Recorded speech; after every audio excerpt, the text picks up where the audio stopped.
Orders of the day. Orders of the day, government orders, government bills, commons. Consideration at report stage of Bill C9, an act to amend the Judges Act. Comme il n'y a aucune motion. Since there is no motion at report stage, the House will now proceed without debate to putting the motion of adoption at report stage. Ms. Guerra moves that Bill C9, an act to amend the Judges Act as amended, be concurred in at report stage. Si un député d'un parti. If a member of a recognized party present in the House wishes that the motion be carried or carried on division, or wishes to request a recorded division, I would invite them to rise and indicate it to the chair. Je déclare la motion.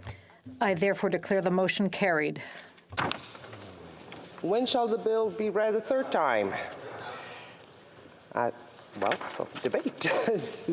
No, sorry. Let's do it again.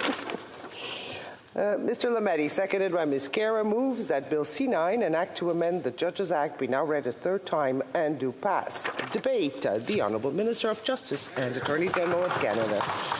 Thank you, Madam Speaker. Honourable colleagues, I'm pleased to rise before you today to move third reading of Bill C9. I'm pleased not only because of the importance of this piece of legislation in ensuring that we maintain a robust justice system, but also because of the unanimous support it received at the end of October when we last debated this bill. Je vous remercie, chers. I thank you, colleagues, for your contributions in this regard. I'm grateful to all of you who have expressed your views on this bill, which has allowed us to delve into the issues it raises and address them from all angles. It was truly a collaborative effort, and I'm proud to have played a role in it. It was clear from our preliminary discussions on this bill that regardless of our political differences, we all share the common goal of protecting the independence of the judiciary. We support this fundamental objective today by putting in place a rigorous and responsive process for dealing with disciplinary complaints against judges. At this stage of Bill C9's progress through Parliament, I assume that we are all well aware of the context in which it was developed. That context has been very well explained, which has helped frame our recent discussions. The merits of the bill were also discussed in detail in the previous sessions. Nevertheless, I want to take this opportunity to highlight a number of key aspects. It is important to emphasize that the modifications to the judicial conduct process proposed by this bill are substantive and far-reaching. They are not mere adjustments meant to update a process in need of updating. I will begin with two important elements concerning judicial conduct in general before touching upon the principal areas of reform. A robust mechanism for governing judicial conduct is critical in upholding public trust in the justice system as a whole. This is so for two closely related reasons. First, the existence of such a regime is essential even where, as in Canada, the judiciary is long established and well respected.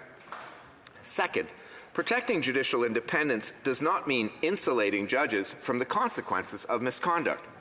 I will briefly cover each point in turn. The impetus for amendments proposed by Bill C9 is not a crisis of judicial ethics, quite the opposite. Misconduct by judges in Canada is rare. Allegations are thankfully infrequent, with findings of misconduct rarer still. We Canadians are privileged beneficiaries of a truly excellent judiciary whose quality is widely recognized both at home and abroad. This does not mean that a strong judicial conduct regime is not necessary. It is. Maintaining the solid foundation of public confidence on which the excellence of our judiciary rests requires a robust mechanism for dealing with complaints against judges. Such a mechanism is essential to ensuring continued confidence in both the judiciary itself and the justice system overall. Canadians must be confident that instances of judicial misconduct will be addressed. A well-functioning judicial conduct regime, therefore, remains critical even when allegations of judicial misconduct are infrequent. Protecting public trust in the administration of justice demands that a mechanism be in place and be ready to respond appropriately to complaints against members of the judiciary as they are made. This is a tangible guarantee of accountability. It helps preserve confidence that allegations are taken seriously, all while respecting principles of procedural fairness. Un processus disciplinaire. A judicial disciplinary process that serves to insulate judges from the consequences of misconduct could be just as damaging to public confidence as no disciplinary process at all. For this reason, the provisions of Bill C-9 propose a tailored approach to ensure that allegations are dealt with as fairly and effectively as possible. The mechanism provided respects both the persons making the complaint and those who are the subject of the complaint. By providing a legitimate avenue for the careful consideration of allegations, we are assured that the conduct of judges is subject to scrutiny and that they are held accountable when necessary. This, in turn, promotes confidence in the administration of justice on a broader scale. It's important to note that the careful development of a judicial disciplinary process is not at all inconsistent with the fundamental principle of judicial independence guaranteed by Section 11D of the Canadian Charter of Rights and Freedoms and by the judicial provisions of the Constitution Act 1867. In fact, the two go hand in hand. That being said, we must be careful to strike a delicate balance between these two important considerations. The process we put in place to deal with conscientiously with allegations of judicial misconduct must not contravene the constitutional guarantees of judicial independence. We can have confidence that this bill represents the right balance. Canadians can have confidence in the independence and impartiality of the decisions of their judges, and at the same time be assured that their conduct remains subject to review. Ultimately, confidence in the administration of justice will be enhanced, both with respect to individual judges and on a broader scale. Provide, a brief overview of the legal and constitutional foundations of the judicial conduct process. At its core lies the Canadian Judicial Council, or CJC, the body responsible for receiving, reviewing, and investigating complaints against members of the federally appointed judiciary. It works at arm's length from the executive and legislative branches of government. The Judges Act requires the CJC to submit a report to the Minister of Justice containing a recommendation on whether the judge whose conduct is at issue should be removed from office. It is for the Minister to then consider whether to advise Cabinet that the matter of the judge's removal should be put to the Houses of Parliament. In order for a judge to be removed from office, both the House of Commons and the Senate must vote in favour. If they do so, a request is made to the Governor-General to remove the judge from office. As I've previously noted, this process requires a counterweight in the form of constitutional protections for judicial independence. One aspect of judicial independence is security of tenure. More specifically, the requirements of security of tenure prevent a judge's removal from office, except in cases of proven incapacity or misconduct. As a further safeguard, a hearing is required at which the judge has an opportunity to be heard and to test and adduce evidence. These imperatives lie at the heart of any judicial conduct process. They are the keys to ensuring that all stages of such a process are free of undue influence from the other branches of government. It follows that any healthy system of justice finds its roots, at least in part, in the framework established to handle allegations of misconduct by its judges. All of us would expect to be treated fairly if we were involved in a matter before the courts. The same requirement for procedural fairness applies to judges in review of their conduct. While not in and of itself a court process, it must necessarily mirror some of the key elements of court proceedings. namely fairness throughout, while ensuring any resolution is appropriate to its context. It must function efficiently in terms of both time and resources, producing final outcomes in a timely manner and at a reasonable cost to the taxpayer. These elements are the core of the reforms proposed by Bill C-9. While our current judicial conduct regime served us well for many years, helping to create the preconditions needed for the strong justice system we enjoy today, it is now in need of improvement. As I've already stated, this is not change for change's sake, nor is it prompted solely by the need to update a half-centuries-old process. Fundamental changes in the legal landscape, coupled with evolving societal norms, have occurred, revealing specific shortcomings to the existing process. These can be addressed through the reforms proposed by Bill C-9. Bill C-9's proposed amendments target the following key areas: efficiency, accountability, and procedural fairness.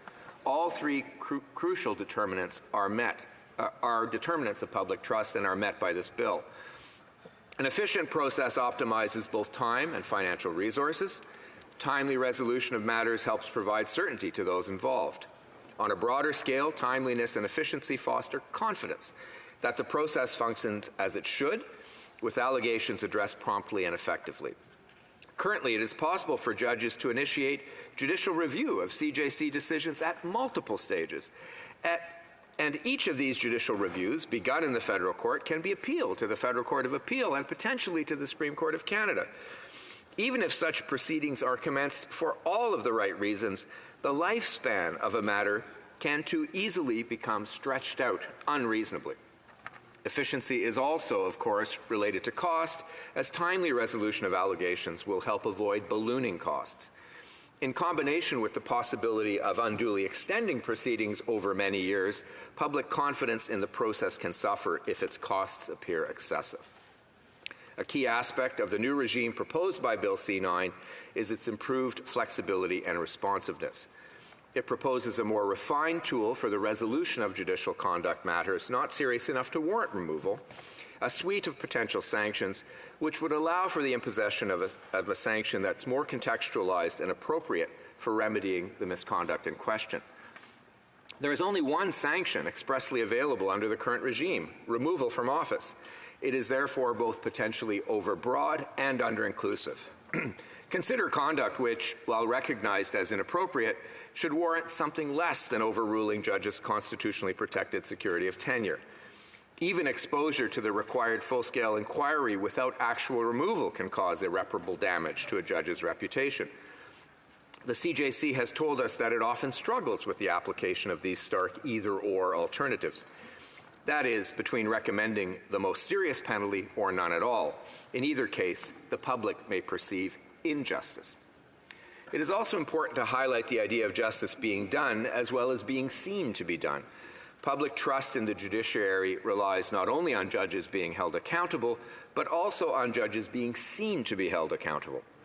By providing for other options than removal of office, such as participating in an education program or issuing a formal apology, Bill C-9 provides a more balanced approach that reinforces accountability to Canadians at all levels. It's an important step forward in continuing to foster the confidence of the public in our justice system. It's essential to remember that our system of law exists to serve the public. It operates because we have confidence in its legitimacy, trusting in the capacity of its members and mechanisms to administer justice. This is no accident, but rather the result of sustained and concerted efforts over time. Here in Canada, we're fortunate to have a strong foundation upon which to build. This requires ongoing attention, however, by ensuring that measures are undertaken to safeguard public trust. Bill C-9, for example, introduces greater transparency and public participation to the judicial conduct regime. Members of the general public who are neither lawyers nor judges will participate at two crucial stages of the proposed new process. First, they will be members of review panels that are charged with determining whether less serious misconduct has occurred and what sanction, short of removal, would be appropriate in the circumstances. Second, a layperson will be a member of full hearing panels that determine whether serious misconduct warrants a recommendation for removal from office. These changes respond to feedback received during extensive consultation across a wide range of groups, members of the public included. Along with accountability to the public, the regime seeks judicial accountability. Critical to the process legitimacy is that judges be held accountable for their behavior in both fact and public perception. As I've mentioned, the perception that the system operates as it should is equally as important as the fact that it actually does. Expanding the options for addressing instances of inappropriate judicial behavior will improve both. Consequences tailored to each circumstance could be deployed meaningfully, addressing a wide range of misconduct. This amended framework would also encourage creativity in approaching resolution and sanction, with a view to imposing the most suitable remedy for misconduct that warrants a response short of removal. The final element relating to accountability is financial. As I noted earlier, the current regime can easily spiral into excessively long and expensive proceedings, undermining public trust. In addition to the reforms that I've already discussed in relation to efficiency, Bill C-9 proposes a more stable funding mechanism and new controls for the use of public revenue fund, and the other would come from the budgetary appropriation of the Commissioner for Federal Judicial Affairs obtained through the regular budget cycle. Payments out of the Consolidated Revenue Fund would only be possible for costs that necessarily arise from the requirement to hold public hearings when a complaint reaches a certain stage in the process. These costs are both non-discretionary and unpredictable. At the same time, the more predictable day-to-day administrative expenses would be paid out of funds obtained by the Commissioner for Federal Judicial Affairs as part of the budget cycle. With respect to disbursements from the Consolidated Revenue Fund, additional safeguards are provided. The amounts that can be charged by counsel for the judges involved would be limited by policy. Bill C-9 also proposes increased involvement of the Commissioner for Federal Judicial Affairs to monitor other procedural expenses and to work with the CJC in the 5-year review of costs paid out to the Consolidated Revenue Fund. The record of the Canadian judiciary is exemplary in every way. I'm proud of our judges, past and present, who are or have been dedicated to serving their fellow Canadians to the best of their ability.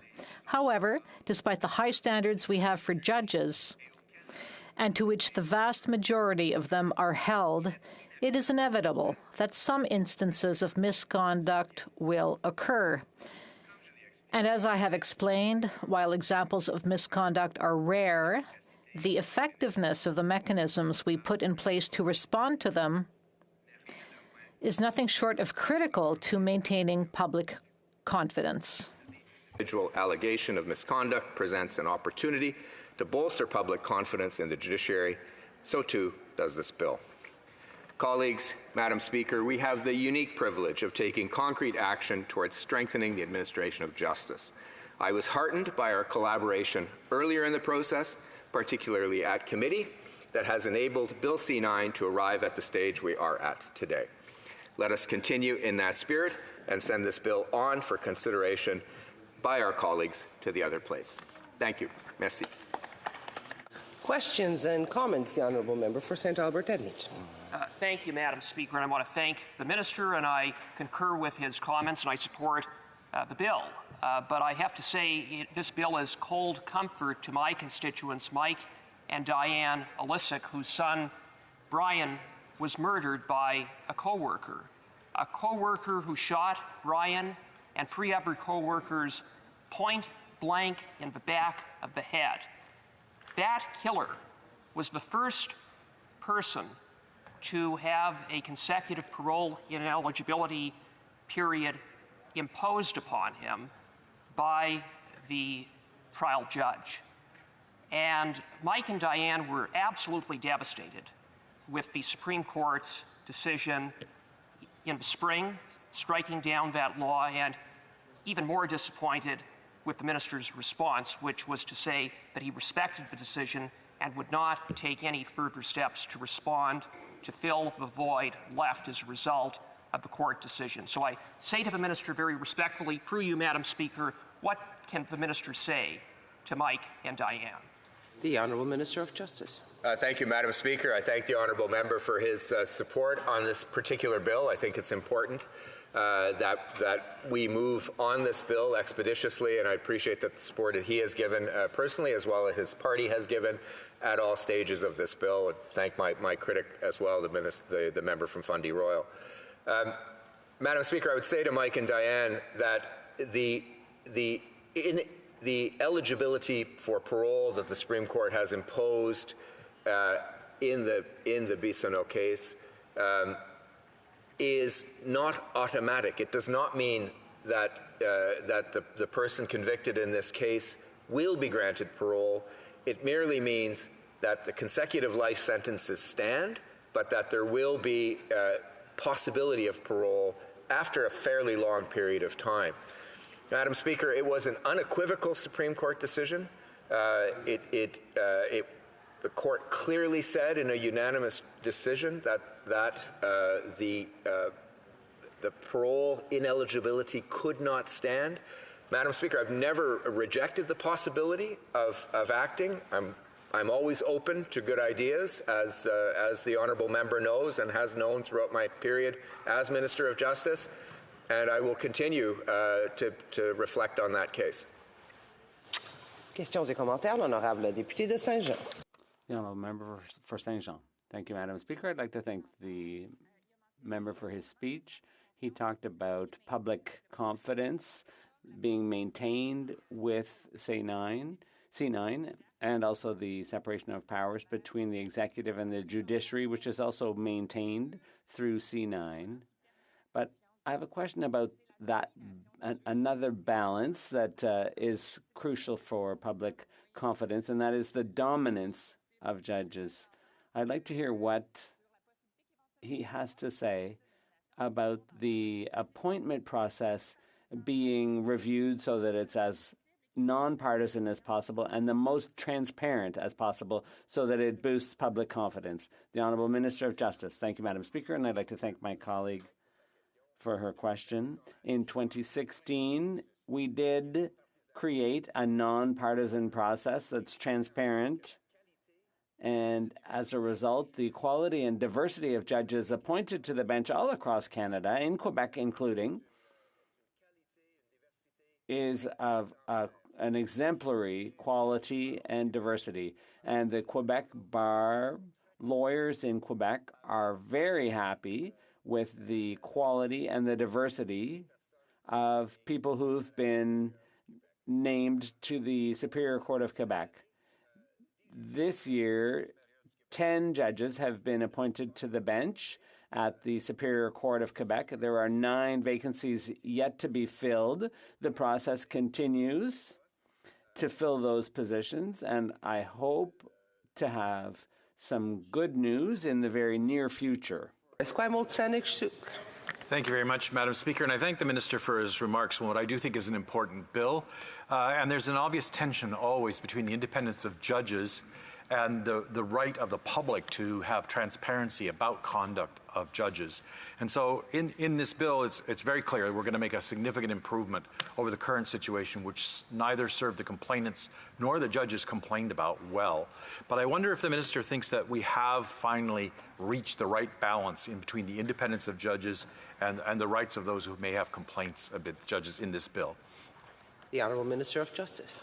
Thank the honourable member, and I thank him for his work on committee as well, and on collaboration on justice issues generally. We have a very high degree of collaboration amongst all the parties in this House, Madam Speaker, and I'm very proud of that fact. I think we have reached the right balance here. I point out to the honourable member that the substance of this process was elaborated by the Canadian Judicial Council, led by the Right Honourable Richard Wagner, who is the Chief Justice of Canada, and the Chief Justices across Canada, in collaboration with Superior Court judges across Canada. So I think there is an important developmental part of the bill that was undertaken by the judiciary.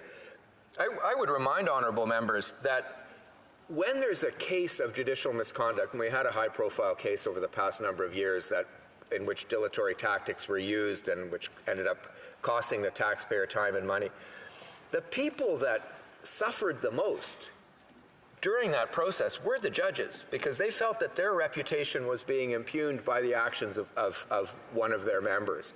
And so they had a very strong incentive to participate in the process, to elaborate a process that they believe is fair.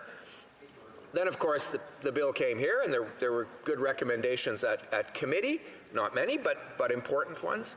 And so we have taken our role responsibly here to work with justices, maintaining independence on each side, but also coming up with a process that will serve Canadians, and that's ultimately what both the judiciary and parliamentarians do. The honourable member for Langley Aldergrove. Well, thank you, Madam Speaker, and I would like to thank the Minister of Justice for his comments on Bill C9 today, an act to amend the Judges Act. The Minister of Justice will be aware that at committee, Justice Committee, Conservative members put forward a common sense proposal to amend C9 to include an automatic right of appeal to the Federal Court of Appeal, not the trial court, but the Federal Court of Appeal.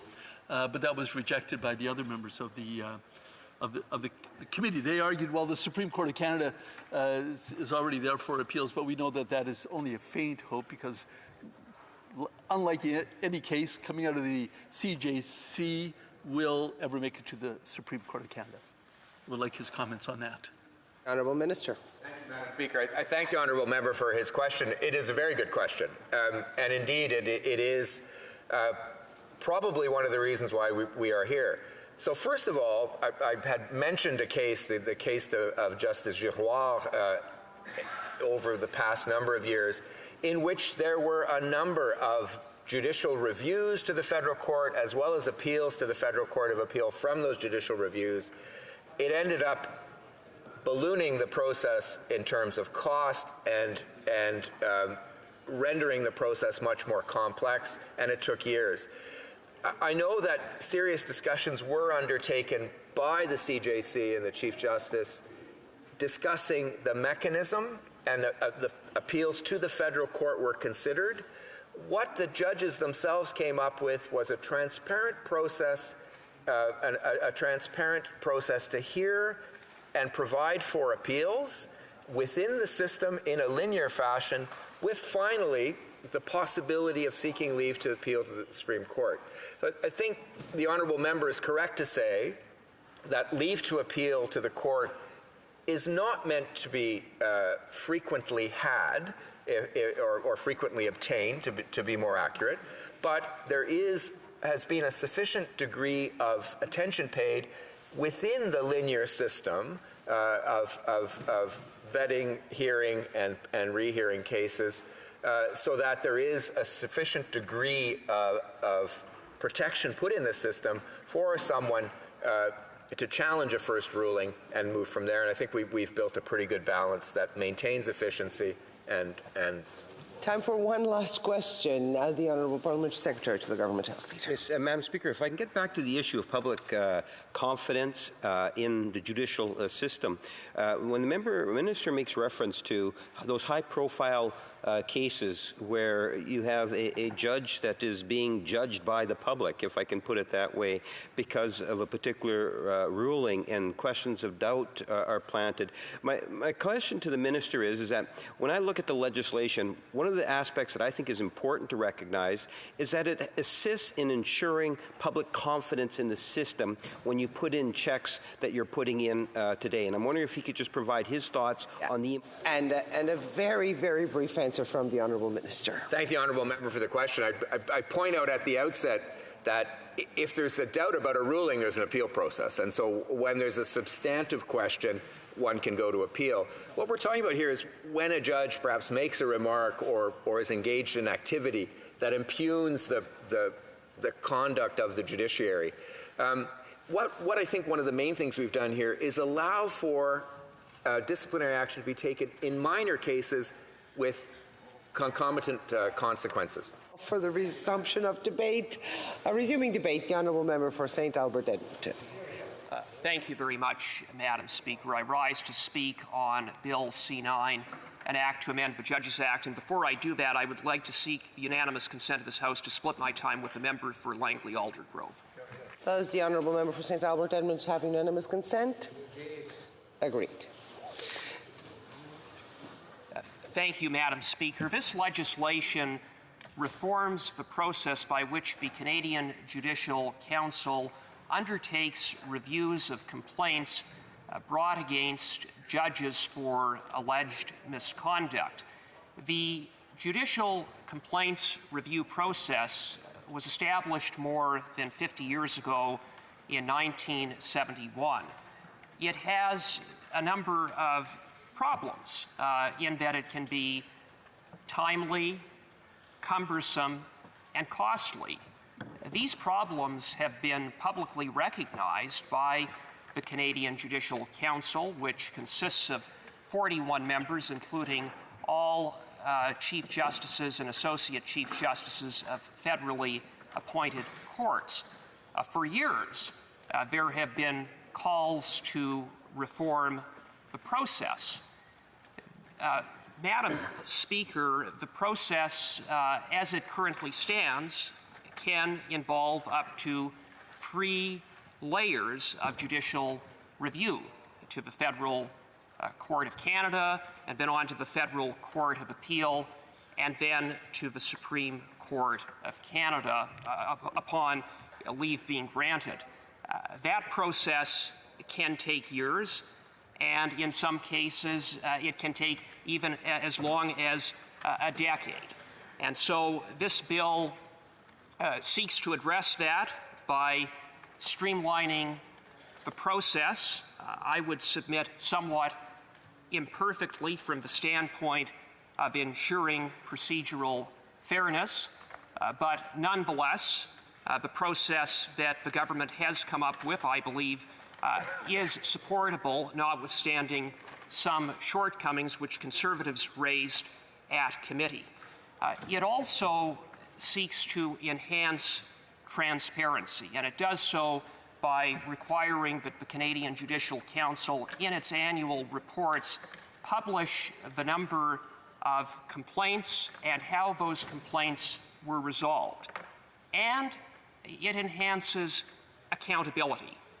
Under the current process, where a judge's misconduct is not at a level that would warrant their removal from office, in such cases, they can be settled behind closed doors with really very little transparency.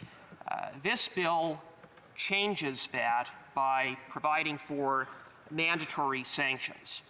Those sanctions could range from requiring the judge to issue an apology, to requiring the judge to undertake counseling or professional development training, having regard for the nature of the misconduct and the circumstances of the case. The bill, on the whole, does protect the independence of the judiciary, which is vital to our democracy and integral to the rule of law, something that, unfortunately, from time to time, this government hasn't respected. And with some imperfections, it maintains procedural fairness, both from the standpoint of the complainant as well as for a judge whose conduct is being questioned by way of a complaint. Madam Speaker, while it's good that this bill has been brought forward, a bill that is the product of consultations that took place in 2016, and the substance of which have been incorporated into this bill and for which there is generally consensus on. But I will say it did take the government, the Liberals, 5 years to come around to introduce a bill, 5 years after those consultations ended.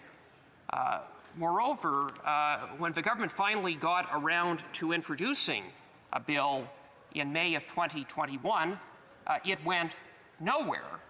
It went nowhere because of the Prime Minister, who called a completely unnecessary and opportunistic election. The Liberals, following the unnecessary election, reintroduced the bill in the Senate last November, and then suddenly decided 1 month later to pull the bill from the Senate. They then reintroduced the bill last December in this House, this bill, Bill C-9, and then proceeded to let it languish for months on end. For 6 months, they sat on their hands, only to finally bring it up for debate at second reading in June, just before the House rose for the summer, and here we are at Christmas still dealing with this bill. I highlight the process to underscore how dysfunctional this Liberal government is. I mean, here we have a bill in which there has general consensus around, and it's taken them 3 bills to proceed. And while this bill, I believe, importantly will enhance public confidence in the judicial system, of which judges are central to that system, the same cannot be said more broadly about public confidence in our justice system as a result of the policies of this Liberal government, policies and actions for which this government gets a failing grade. For Liberals, it's always about the criminals and never about the victims. This, after all, is a government that allowed the position of victims ombudsman to be left vacant for 9 months. Finally, in September, the Liberals got around to filling that vacancy. It wasn't the first time they left that position vacant. The federal advocate for victims, the ombudsman, they left the position vacant for nearly a year in 2017 and 2018. By contrast, when it came to the prisoners' ombudsman, when that position became vacant, the Liberals saw fit to fill it the very next day. Quite a contrast. When it comes to an ombudsman for prisoners, the vacancy was filled the next day. When it comes to the ombudsman for the rights of victims, this government has presided over leaving that critical position vacant for nearly 2 years out of the 7 years that it has been in office. This is a government that just passed the Bill C-5, the Do No Time Soft on Crime bill, as it has become known, that eliminates mandatory jail time for serious firearms offenses, for serious drug offenses, including trafficking and production of Schedule I drugs such as cocaine, fentanyl, and crystal meth. This at a time when we have an opioids crisis, when 21 Canadians a day are dying as a result. This government's priority is to let those who put that poison on our streets to serve their sentence at home instead of behind bars where they belong.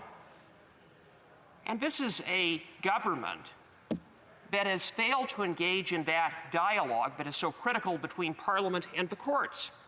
When the minister failed to respond to the Supreme Court's decision to strike down the very reasonable and just law passed by the previous Harper government to give judges the discretion to apply consecutive parole ineligibility periods for mass murderers, including the mass murderer responsible for the murder of my constituent, Brian Alisic, whose parents, Mike and Diane, are very deeply troubled by the inaction of this minister. And I'm glad today that he at least acknowledged that he was open to reviewing that decision. That's the first time I believe he has said that. So, Madam Speaker, in closing, let me just say that this bill is a supportable bill, but it is cold comfort for victims and their families who time and again have been abandoned by this government. Thank you, Madam Speaker. Questions et commentaires, questions and comments. The Honourable Parliamentary Secretary to the Government House. Thank you, Madam Speaker. And one of the things that one can't help to recognize in many of the spins that the Conservatives like to put as if they're tough on crime is they seem to want to marginalize the true value of our judicial system, in particular our judges. They do that by saying that they don't have the confidence in judges, and therefore they need to institute. Not only should we be supporting the minimum sentences that are there today with all the many problems that are a part of that, but they would like to see additional minimum sentences. And my question to the member is, does the member not believe that judges are in a better position to be able to give a disposition than instituting or putting on them minimum sentences in every situation? The member for St. Albert Edmonton.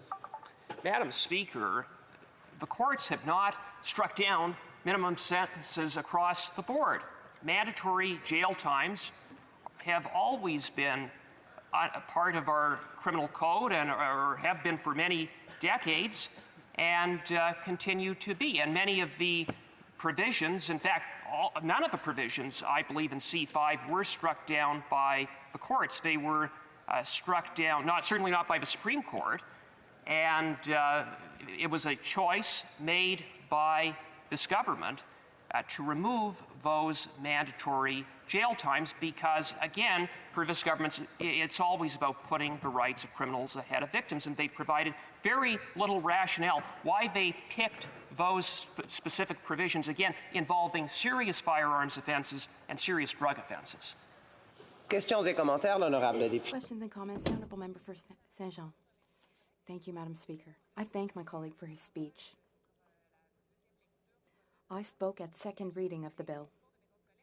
I listened to my colleagues' speeches during second reading.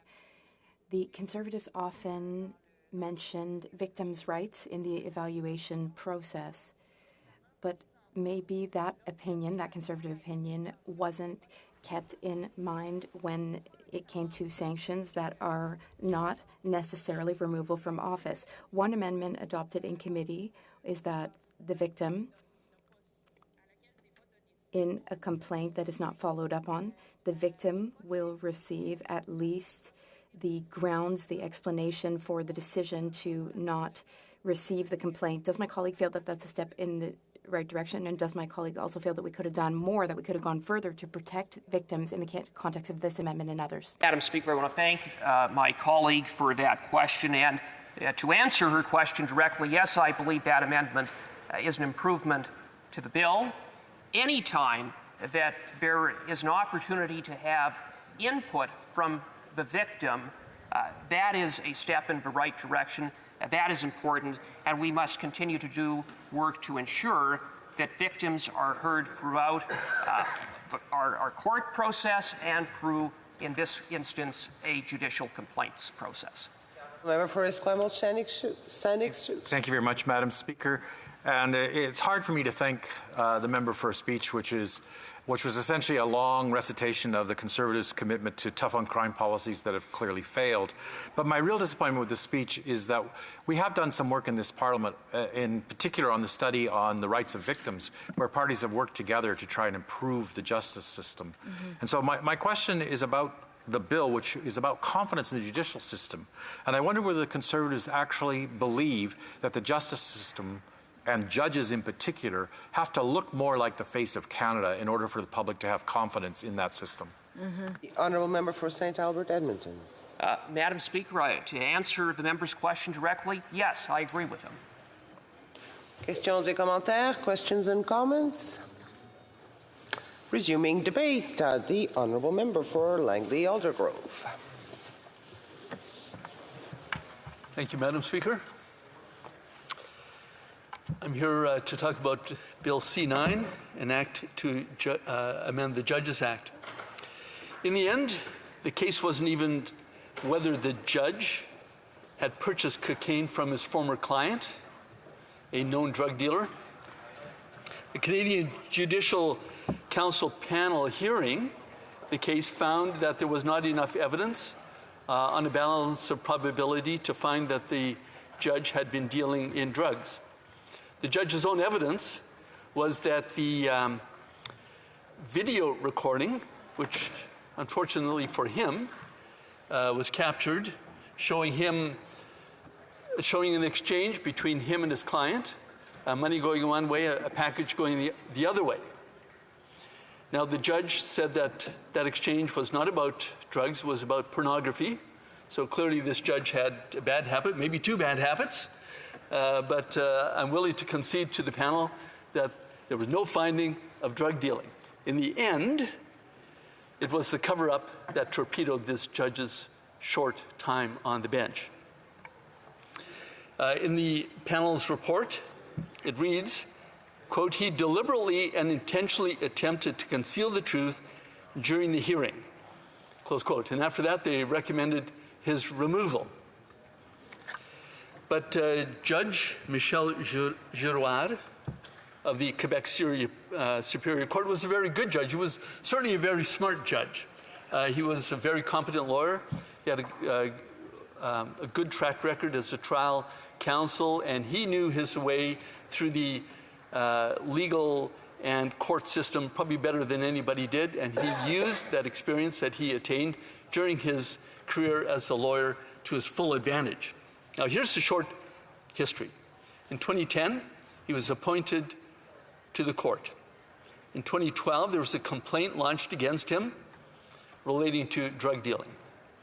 In 2014, the Canadian Judicial Council undertook a full investigation. And at the end of that, they recommended to the Minister of Justice at the time his removal. Now, just a brief explanation of how the Canadian Judicial Council works. It is a body that judges that is appointed person to the provisions of the Judges Act to review judges' complaints against judges. This is judges judging judges. The idea behind this structure, as with all administrative bodies, is to take specialized cases out of the regular court system. The idea is to be more fair, more transparent, and more efficient. And generally, it works. But it can be abused, as was in the Girouard case, where for the next 5 years, that case dragged through the Canadian Judicial Council appeal processes and then through the court system under judicial review procedures. All these tools were available to Justice Girouard under the governing legislation, the Judges Act, which we're reviewing today. And now along the way, he found some courts that were actually sympathetic to his position. It went back and forth. It finally ended up at the doors of the Supreme Court of Canada in 2019, which refused to hear the appeal.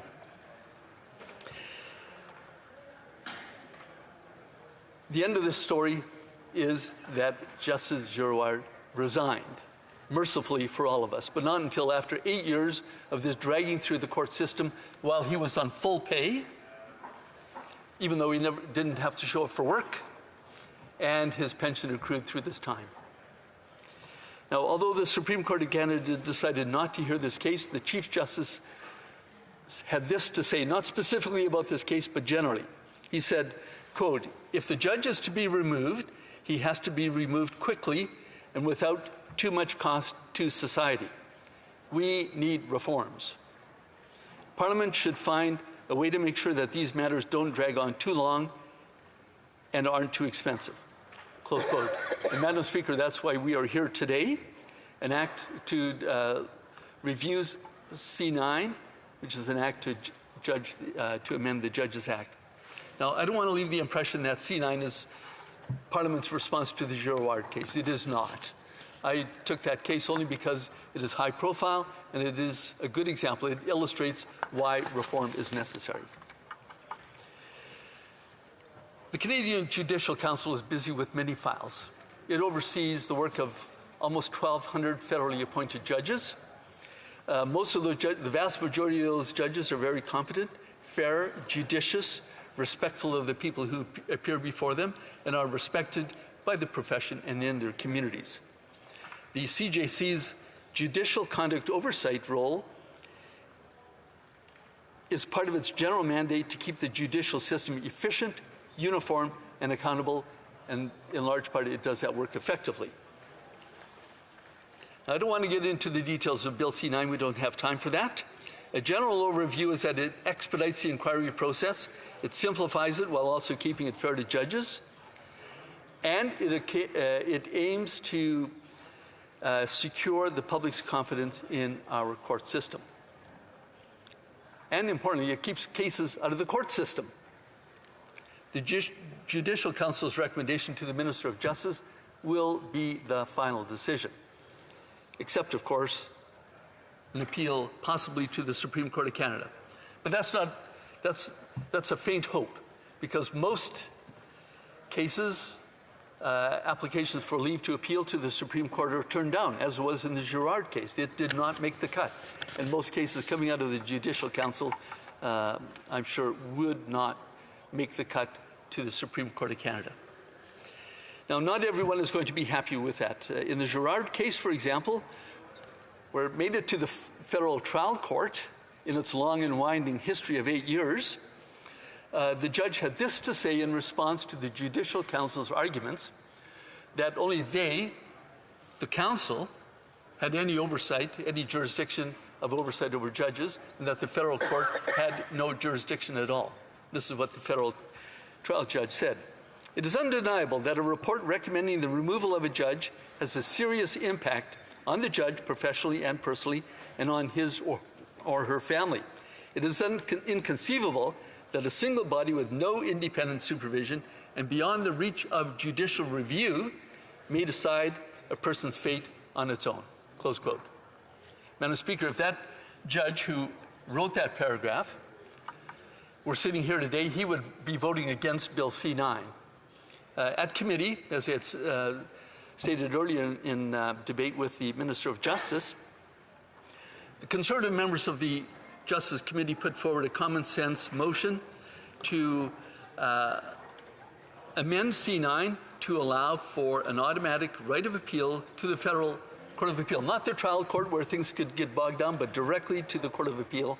Unfortunately, the other members of the committee voted against that. Now, all that said, despite that flaw, and I think it is a significant flaw, this legislation is good and sound legislation. It stands in line with other judicial reform legislation of recent years, Madam Speaker, and we support it. Thank you. Questions and comments? Questions et commentaires. The Honourable Parliamentary Secretary to the Government House Leader. Yes, so thank you, Madam Speaker. One of the issues that I've raised is the issue of confidence in the judicial system, in particular public confidence. And I think that it adds value to public confidence when, in fact, you get legislation such as this that is supported unanimously from the House. And my understanding is that the Conservative Party will be voting in favour of the legislation. So I guess the member could just provide his thoughts on the importance of having legislation of this nature which reinforces public confidence in the judicial independence. The Honourable Member for Langley and Aldergrove. I would like to thank my colleague opposite for a thoughtful question. Of course, judicial independence is extremely important. It goes to the core of our society, of our judicial system. And the public must have confidence in our judicial system. I think that we can celebrate that Canada's judges are highly professional, highly ethical, and very considerate of the people who appear before them, and they are highly regarded by the community. So I think that there's a lot to celebrate. Bill C-9 brings it a step further to expedite a system reviewing judges' behavior. Thank you. Questions et commentaires, l'honorable député de Jonquière. Question and comments, the Honourable Member for Jonquière. Joliette, Madam Speaker. Thank you, Madam Speaker. I thank my colleague for an interesting speech. Like him and his party, we support C-9 and the Bloc Québécois people in the legal community are calling for it. Now, my question is about the process of judicial appointments, appointing judges. So there was the scandal recently with the Liberalists, and it was found that the Liberal Party uses a list of party subscribers to appoint judges, and the party says it's not doing it anymore, but the appointment process is still rather concentrated within the governing party. So does the colleague agree with my party's stance that we should have a multi-party transparent committee for judicial appointments in order to increase our trust and confidence in the process? Thank you, Madam Speaker. The Elder Group. I would like to thank my colleague for that question. I completely agree that the appointment of judges must be nonpartisan altogether. So whether it's a multi-party body that oversees the appointment of judges, I would take it a step further. I would say that politicians shouldn't be involved in that at all, that it should just be done in a very nonpartisan basis based on the judge's or the lawyer's ability to be a good judge. Thank you. In Commons, the Honourable Member for Timmins, James Bay. I think one of the things that Canadians feel strongly about is the independence of the judiciary, and we see that in the United States, with an overtly political Supreme Court, is actually creating political discord in the United States because of the lack of confidence in the decisions. But I'd like to ask my honourable colleague, Rona Ambrose, the former Conservative member who was a very strong voice for women in justice in the House, had talked about the need for mandatory training because we've had a few cases of judges who had really, really disturbing decisions based on sexual assault and the treatment of women. Does my honourable colleague agree with Ms. Ambrose's position that we need to make sure that the judges who are adjudicating these cases have a good understanding of the victims' rights and women's rights in terms of sexual violence? The Honourable Member for Langley Aldergrove. Good, thank you. I would like to thank the member for that question. Yes, we voted in favor of Bill C-3, I think it was, in the previous Parliament, which originated as a private member's bill from the Honourable Rona Ambrose. I completely support it. I know there was some debate about whether or not Parliament telling judges that they must get educated interfered with their independence. I don't think it did. I think judges, like everybody, should be fully educated and informed on the topics that they have to address. Thank you. Reprise du débat pour une petite Resuming debate. députée de Saint-Jean. Merci beaucoup, Madame la Présidente. Resume debate for a minute and a half. The Honourable Member for Saint-Jean. Thank you, Madam Speaker. I didn't know whether I would start now and then resume after question period. But now, since we are coming to the end of the parliamentary session and the holidays are upon us, I'm going to take a moment to make some thanks and some greetings. Sometimes we use the last week in the House to make thank yous, but I'm going to use my speaking time now to thank the members of my team. A member's work can only be as good and as strong as the work of the team in riding offices. So I thank Dave, Diane, Hugo, our new recruit, Philippe Olivier, and our other new recruit, Huguette. I thank them for their excellent work and for their unwavering support.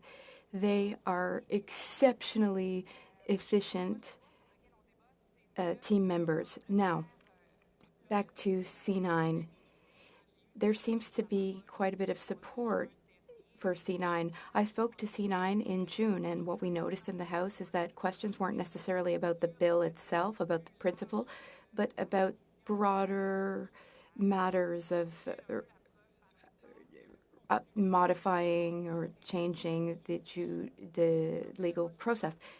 So this isn't very contentious. All right, I think we will stop here so that we can start again after question period. Statements by members. The Honourable Member for Sault-Ste-Marie.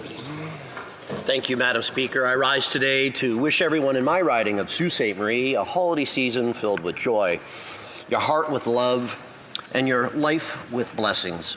As we continue to deal with the impacts of the COVID-19 pandemic, let us embrace the beautiful traditions this year that bring us together around the table with our family, our friends, and loved ones.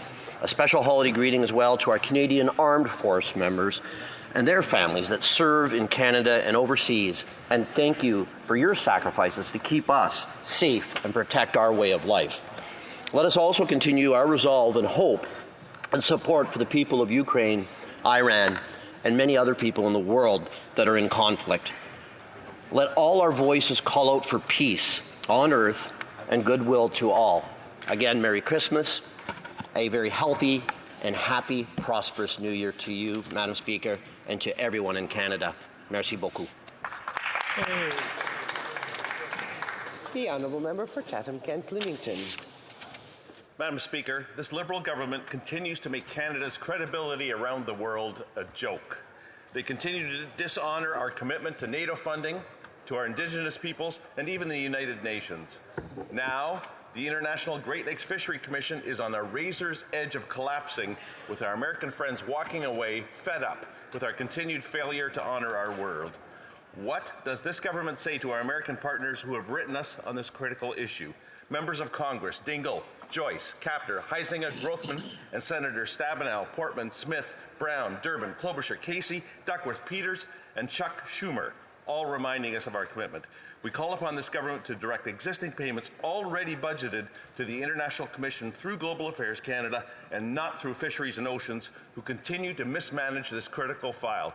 If our word is not good, what good are we? Good job. The Honourable Member for Nepean. Madam Speaker, I met His Grace Boulos, the Bishop of the Coptic Orthodox Church, and other community leaders. I am glad to hear that changes are happening in Egypt and its President Abdel Fattah el-Sisi has transformed the previously established state policies and positively altered the relationship between the state and the church.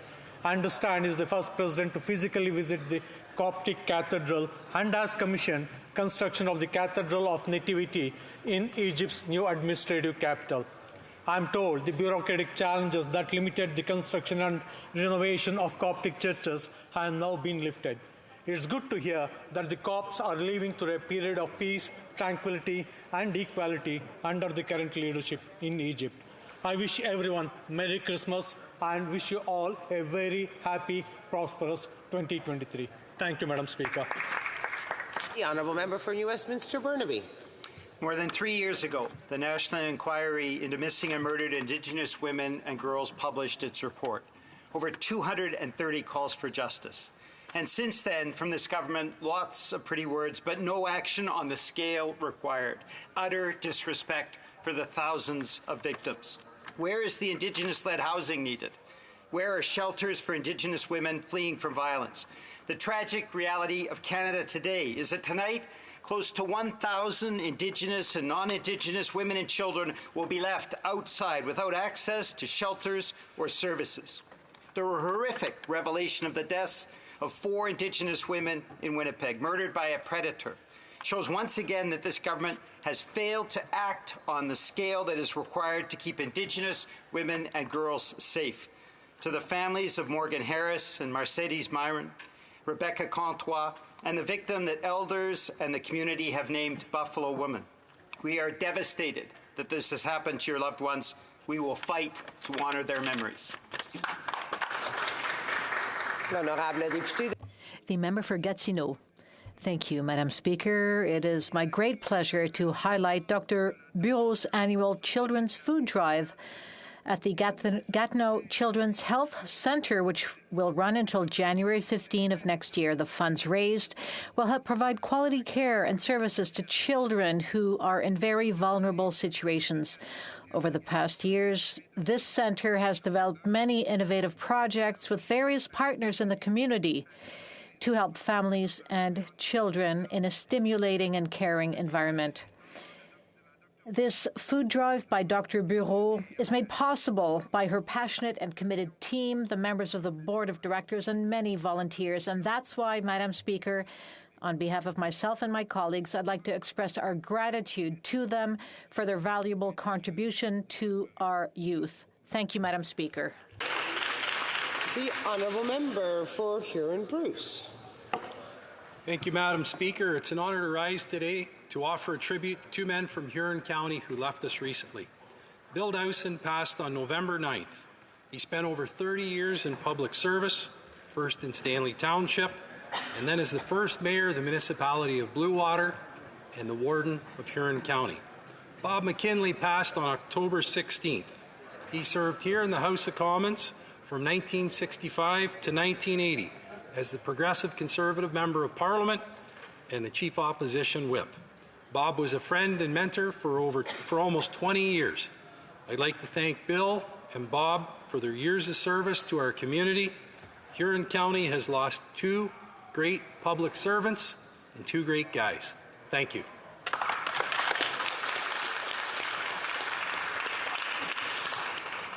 The honourable member for London North Centre. Thank you very much, Madam Speaker. Earlier this year, when Londoner Wayne Dunn was honoured by the Governor-General for his contributions to volunteerism, it came to no surprise to residents of our community. For 23 years, Wayne and the organizing committee of the Business Cares Food Drive has done extraordinary work in terms of putting together businesses so food drives can be organized for the community and specifically in support of the London Food Bank.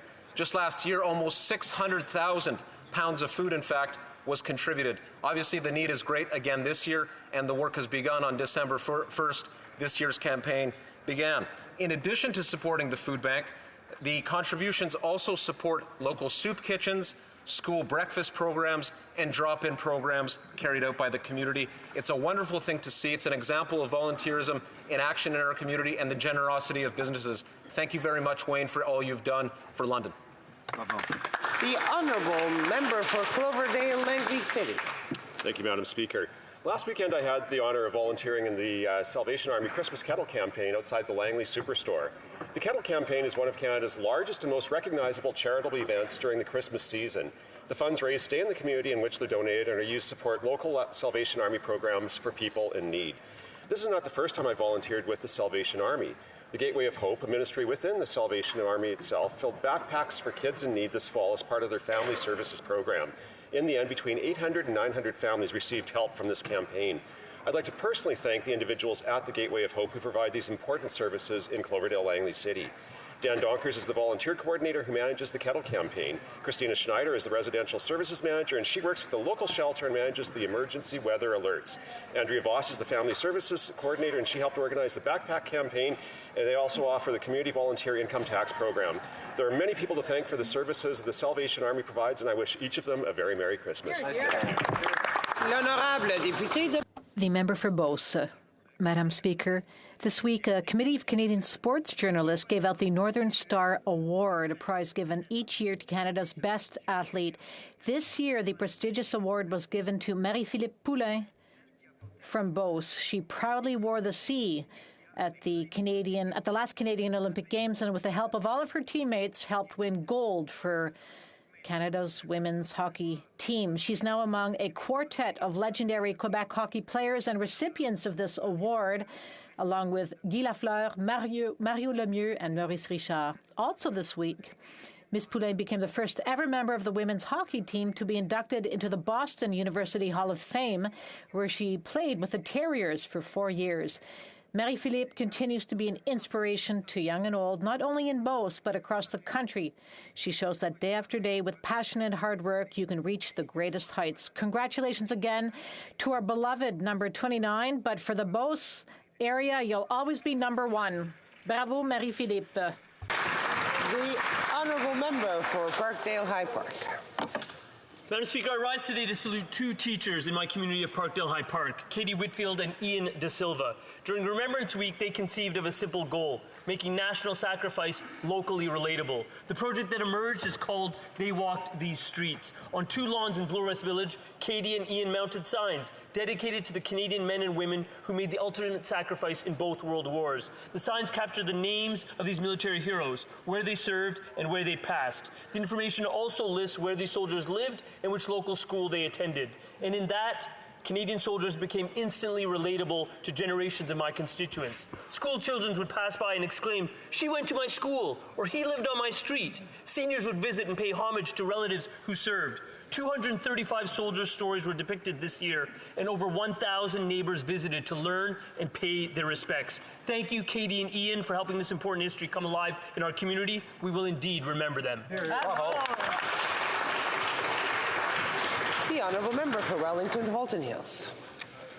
Madam Speaker, Montrealer Sarah Kazemi, National Wrestling Champion Navid Afkari, 176 people, including 55 Canadians, on Flight 752, Kurdish-Iranian Masa Amini, and so many more killed by a murderous regime. And now, Mohsen Shikari, executed, the first execution, by hanging for simply participating in recent protests in Iran, for simply exercising his universal and fundamental human right to free speech.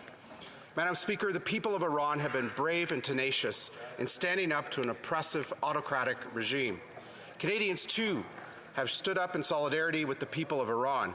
It's now time for this government to stand up with the people of Iran. The government came to office promising to reestablish diplomatic ties and reopen Canada's embassy in Tehran. And while they have backed off those promises, they still have not done what our allies have done and what this House has insisted the government do, which is to list the Islamic Revolutionary Guard Corps as a terrorist entity under the Criminal Code. Hear, hear. The honourable member for Calgary Rocky Ridge. Madam Speaker, this week's interest rate hike means that the prime rate of Canada's chartered banks is now 6.45%, the highest in 22 years. Half of Canadian homeowners with a mortgage are worried that they won't be able to afford their own home when their mortgage comes up for renewal. A typical home buyer from 5 years ago renewing a $400,000 mortgage can expect their payments to go up by $500 a month or more when they renew, and new buyers at today's rates and prices have all but given up hope. Canadians already face higher prices from Liberal tax increases on gas, groceries, and home heating. They can't afford higher mortgage payments too. The Liberals justified their out-of-control spending and borrowing since 2015 by saying that interest rates would never go up, but they were wrong. Liberal spending and borrowing drove up the cost of credit, and now Canadians have to pay more for their mortgages, and their kids are saddled with a legacy of Liberal debt. Honorable député d'Orléans. The member for Orleans. Which also marked 101 years of Women MP in Canada, I had the honor to attend the Equal Voice Fundraising Gala. People gathered from across the country to recognize and celebrate women who've made a significant impact in politics. Since 2001, Equal Voice has been advocating for equal representation of women in Canada's Parliament, focusing on equity, diversity, inclusion, and accessibility. I truly want to recognize the leadership of Equal Voice in advancing women participation in the political arena. Et aussi, Madame la Présidente, Also yesterday, December 8, I had the pleasure of attending a breakfast hosted by the Conseil de la Coopération de l'Ontario to mark the official opening of their new offices here in Ottawa beside Parliament. It was a key moment to discuss, along with major economic and cultural players, the impact of businesses and how important they are to the unity of our communities. I'd like to thank the National Capital Group of Business Persons for their collaboration. Thank you. The member for Rosemont-la-Petite-Patrie. Many people believe that the first Quebec NDP Member of Parliament was former NDP leader Thomas Mulcair. While Tom did win the 2007 by-election in Outremont and was subsequently re-elected 3 times, he wasn't the first one. The first one was Phil Edmonston, who was elected in 1990 in a by-election in Chambly with 67% of the vote. Phil had an unusual background before he got here. He was born in Washington and decided to emigrate to Montreal. A true Francophile, he first worked as an editor and a journalist, and he founded the Automobile Protection Association. He was a tireless activist for consumer rights and fought many battles to defend people against big business. For years, he published Lemonade, a guide to buying new and used cars. Sadly, he died a few days ago. He was one of the builders of the social democratic movement in Quebec. He was an American who found his place here in French and who gave his life to defending people. He will long be remembered, and we pay tribute to him, to his family, and to his loved ones.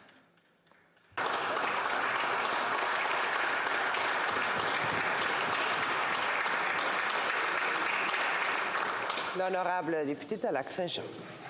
The member for Lac-Saint-Jean. Madam Speaker, December 9 is the International Day of Remembrance for Victims of Genocide.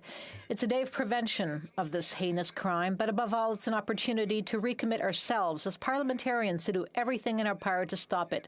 December 9 also marks the commemoration of the Uyghur genocide. Just yesterday, I reminded this House that nearly 2 million Uyghurs and Turkic Muslims are imprisoned. We're talking about men, women, and children who've been kidnapped, raped, tortured, coldly murdered, and I can't say it enough. At the same time that I stand here before you, the most horrific crime a government can perpetrate against its own people is taking place: genocide. It's a word that's difficult to hear, a crime without limits that the Government of Canada stubbornly refuses to name. So once again, I stand before you speaking on matters of human rights, but it's especially a matter of principles of justice, and it's high time that justice is done for my Uyghur friends. Thank you, Madam Speaker. The honourable member for Denete Churchill River, Mississippi Churchill River.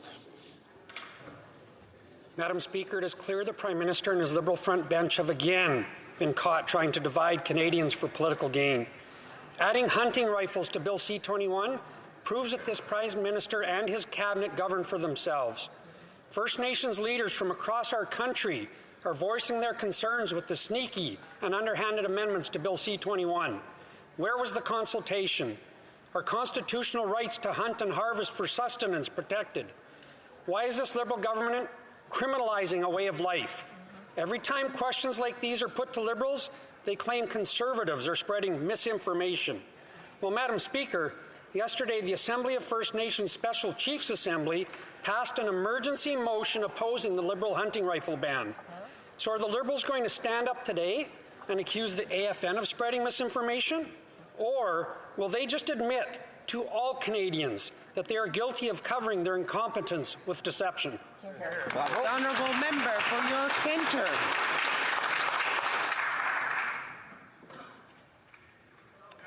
Madam Speaker, childcare is not a luxury, it's a necessity.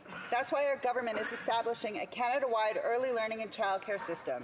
All families should have access to high-quality, affordable, and inclusive early learning and childcare, no matter where they live, today and into the future. As a single mom of 2 kids, I know from personal experience what a universal childcare system means for a parent's ability to start a career, provide for their family, and contribute to their community. Bill C-35, introduced yesterday by the Minister of Families, Children and Social Development, will enshrine the principles of our Canada-wide system into federal law. Families and childcare educators like Anna Carre, the Director of Bladen Daycare in York Centre, have been advocating for a national childcare system for decades. Madam Speaker, I encourage all my colleagues from all parties to join me in supporting and passing Bill C-35 quickly, so we can continue to work together to make life more affordable for families and give every child in Canada the best possible start in life. Hear, hear. Oral questions. Questions orales. The honourable member for Leeds, Grenville, Thousand Islands, Rideau Lakes. This Liberal government constantly votes to increase taxes on Canadians. They voted to increase taxes on fuel. They voted to increase taxes on home heating. And at a time when Canadians are struggling to put food on the table for their families, 1.5 million Canadians visiting food banks in a single month, these Liberals voted to increase their carbon tax on food production. So when will they finally quit forcing their failed carbon tax on struggling Canadians? The Honourable Parliamentary Secretary. Madam Speaker, I understand that the Conservatives are still debating whether or not the climate crisis is real, and I understand that their economic policy can be summed up by cancelling the price on pollution. What I don't understand is that yesterday the Conservatives voted against a tax cut for small businesses, Madam Speaker. They voted against eliminating interest on student loans. Madam Speaker, we have been there for Canadians. We have a strong and prudent fiscal policy in this country. I just don't understand why the Conservatives consistently oppose it. Honourable member for Leeds, Grenville, Thousand Islands, Rideau Lakes. Madam Speaker, what we oppose is their failed carbon tax plan. It's not an environmental plan, and what we're voting against is, like the Auditor General saw, $27 billion in misappropriated COVID funds. What we're going to continue to vote against is the wasteful spending of these inflationary arsonists. Madam Speaker, these Liberals haven't found a tax that they don't love. When will they finally get rid of their tax and spend ways and give Canadians a well-deserved break? The Honourable Parliamentary Secretary. Madam Speaker, I'm not sure who the Conservative member is referring to when he calls people arsonists, but clearly the facts and the numbers don't seem to matter to the Conservatives. If they bothered to look at the facts, they would see that we have the lowest deficit and the lowest debt of all G7 countries. They would also see that we continue to have a AAA credit rating, which means, Madam Speaker, and the numbers bear this out, business investors are finding Canada to be the most prudent and responsible investment, Madam Speaker. Business investment is up in this country. I just wish that the Conservatives would stop denigrating our economy. The Honourable Member for Calgary-Midnapore. Madam Speaker, because of this Liberal government, Christmas will be more expensive for Canadians than ever before. 52% of Canadians are worried about buying gifts this Christmas. 61% of Canadians are worried about putting gas in their car to go and visit loved ones over the holidays. And 53% of Canadians are worried about buying groceries for Christmas dinner. Madam Speaker, this is supposed to be the most wonderful time of the year. So when will this Liberal government give Canadians a break and axe the carbon tax? The Honourable Parliamentary Secretary. Madam Speaker, nobody is believing this feigned compassion on behalf of the Conservatives. It is the government's policies that ensured that 2 million fewer Canadians are suffering from poverty in this country. It is the policies that we have put in place that are helping Canadians make ends meet, whether it's the rental benefit that will become available in a few days' time, whether it is the dental subsidy that is already available to Canadian families, whether it is the supports for childcare, whether it is doubling the GST tax credit, Madam Speaker. We have been there for Canadians and will continue to be there. L'honorable député de Louis. The Honourable Member for Louis Saint Laurent. Madam Speaker, we're a few days or a couple of weeks from Christmas. Millions of families will be sitting down to dinner, and one of the things that will be on their mind is inflation. And inflation is hitting hardest where it hurts most on an essential good, which is food. So the government has to do something, and what they can do is not increase taxes. Will the government promise not to raise taxes in 2023, yes or no? The Honourable Parliamentary Secretary. Madam Speaker, the tax my colleague refers to is the carbon tax, or a price on pollution, and Quebecers fully agree that polluters should have to pay. The price on pollution doesn't even apply in Quebec, though. So I'd just like to remind my colleague that you have to be consistent with the facts, and you have to be able to make sure that that the votes reflect the Conservatives' position. Yesterday, they opposed measures that would help Canadians. The Honourable Member, well, that's why I didn't talk about the carbon tax. The member raised it. And why? Because she knows full well that they are going to increase the carbon tax in 2023. And that will help nobody. And while we're at it, teaching lessons and so on, I'd like to remind this government that they're the 58th out of 63 when it comes to their performance on combating climate change. So I will repeat my question. Will the government increase taxes in 2023? Yes or no? The Honourable Parliamentary Secretary. Madame la Présidente, Madam Speaker, now I'm getting mad because, yes, I referred to the carbon tax because that's the only possible tax the Conservatives could be referring to. There is no federal tax on foodstuffs, Madam Speaker. And the member opposite knows that full well. Their feigned compassion here in the House today, Madam Speaker, isn't true, because yesterday they voted against things that would help Canadians. The Honourable Member for Saint Jean. Madam Speaker, according to Superior Court Chief Justice Marianne Paquette, many trials have had to be postponed in recent months because the Minister of Justice has been so slow in appointing judges. In one judicial district in the Montreal area, hearings couldn't be held for a full month because of a lack of judges. And when the Minister's office is asked, they say the appointments will be made in due course. Will the Minister not admit that due course is long overdue? The Honourable Minister. Thank you, Madam Speaker. I'd like to thank my honourable colleague for her question. I was present when Chief Justice Paquette was sworn in a week and a half ago in Montreal. I was there, and the bar and the Chief Justices are very pleased with the quality and the diversity of the people we've appointed to the Superior Court. We appointed 10 people this year. There are 9 vacancies yet to be filled, and we are working on that. I hope to have good news in the near future. The Honourable Member for Saint Jean. Madam Speaker, when the Chief Justice says we're missing 12 judges, they say, no, it's just 9 judges that are lacking. Maybe there's a shortage of names on Liberal lists, but public confidence in the justice system is what's at stake, and this system no longer has the capacity to respond. When are they going to take appointments to the bench seriously and fill those vacancies? The Honourable Minister.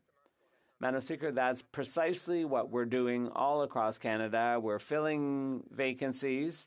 We set up a process that's transparent, that's effective, and we are going about filling those vacancies. We're doing it diligently, and as I said, the results are excellent. We have high quality and very diverse appointments being made. Mr. Burnaby. Average wait times in Ontario ERs have hit a record high of over 20 hours. All the premiers are meeting today about the crisis in children's hospitals and ERs across the country. But guess who decided this wasn't important enough to show up for? The Prime Minister. Our healthcare system is in crisis, and Conservative premiers are openly saying their plan is to gut and privatize the public healthcare that Canadians rely on. Why doesn't the Prime Minister think this problem important enough to warrant his attention? And why won't he even bother to show up to fix this crisis? The Honourable Minister of Health. Thank you, Madam Speaker. Our system is indeed in a crisis. Our health workers are very tired. Backlogs due to COVID-19 are impacting not only COVID-19 patients, there are quite many of them in our hospitals, but many other patients who have been suffering from backlogs in surgeries and diagnostics. Madam Speaker, that's why we've been there for provinces and territories, sending tens of billions of dollars in addition to the Canada Health Transfer over the last few months and years. Honourable Member for Esquimalt-Saanich-Sooke. Madam Speaker, every single month we lose a member of the Canadian Forces to death by suicide. Clearly, more needs to be done to prevent these tragic losses for the forces and for the families. One of the barriers to serving members getting the mental health supports they need is the fact that self-harm remains a disciplinary offence under the Military Code of Conduct. For more than 6 years, the families have been asking this government to act. Will the Minister of Defence support my proposal to remove self-harm as a disciplinary offence so that serving members can get the mental health supports they need and deserve? Hear, hear. Honourable Minister of Defence. Madam Speaker, I thank the honourable member for his very timely question. In fact, we've been working very hard on responding to the recommendations in the Arbour report, which do involve examining our current law as well as law under the National Defence Act. I take the member opposite's question with great earnest and interest, and I look forward to responding to it as we examine the path forward for our armed forces, as we seek to build a military that is inclusive and that responds to the needs of the Canadian Armed Forces. Thank you. Honourable Member for Kelowna Lake Country. Well, Madam Speaker, the Liberals' wasteful spending continues. The $4 billion Canada Digital Adoption Program has a stream called Boost Your Business. And the government has given a contract to an organization, Magnet, in order to oversee placing more than 16,000 students in jobs. As of October 3rd, that organization has been paid $1.2 million, and yet there has been zero job placements. So will this Liberal government end their wasteful inflationary spending so people can put food on their table and heat their homes? The Honourable Parliamentary Secretary. Madam Speaker, I thank the member opposite for the question, for her advocacy, her genuine advocacy on behalf of small businesses. One thing that people learned in her part of the country and right around the country is that ensuring businesses adopt to online commerce is critical to not just their survival, but their success going forward. That's why we launched a $4 billion Canada Digital Adoption Program. That's why we are investing in ensuring that small and medium-sized businesses can ensure to do commerce online. That is the way of securing their future. That is what we'll continue to invest in on this side of the House, in ensuring those monies reach those businesses. The Honourable Member for Kelowna Lake Country. Well, Madam Speaker, this government continues to roll out programs with lack of controls. And we saw this recently from the Auditor General's report, where more than $32 billion went to people that weren't applicable for programs or need to be investigated. And this was due to lack of controls on pandemic programs. We know that the Governor of the Bank of Canada said that inflation is homegrown. We know that the Parliamentary Budget Officer said that hundreds of billions of dollars went out the door during the pandemic, not for pandemic programs. So again, will this government stop their inflationary, wasteful spending so people can put food on their table and heat their homes? Parliamentary Secretary. When the pandemic hit, we acted quickly to get recovery benefits into people's bank accounts without delay. To achieve that goal, we planned to verify eligibility in the back end after the fact.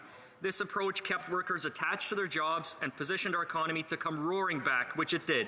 The Auditor General's report found that our individual support programs achieved their intended goals of getting money to Canadians quickly, allowing Canadians to stay home safely and avoid severe social and economic consequences. Madam Speaker, the Auditor General also noted that lower-income workers and groups most impacted by the pandemic were able to benefit from these programs. Thank you, Madam Speaker. Lethbridge.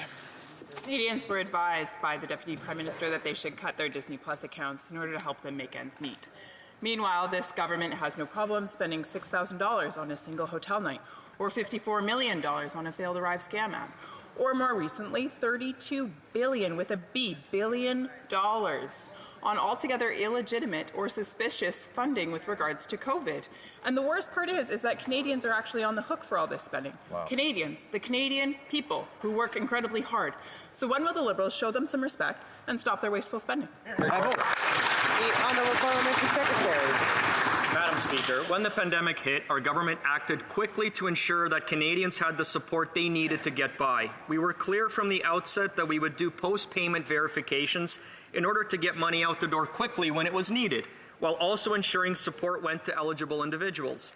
This work is ongoing in a responsible and compassionate manner, and we were also clear that fraud would not be tolerated and that individuals who made good faith mistakes would not face penalties. Madam Speaker, we are taking a responsible approach to ensure a fair process. Thank you. The Honourable Member for Lethbridge. This is the problem with these Liberals. They make excuse after excuse after excuse for spending a whole lot of money to accomplish a whole lot of nothing. And at the end of the day, it's Canadians who pay the bill. The cost of living is going up. Meanwhile, this government has no problem spending. Canadians are facing a 40-year record high with regard to inflation. Grocery prices have skyrocketed. 20% of Canadians are forced to skip meals. Meanwhile, those across the way continue to chat with one another and maybe even laugh in mockery. 20% of Canadians are forced to skip meals. 1.5 million Canadians are going to a food bank. The Honourable Parliamentary Secretary.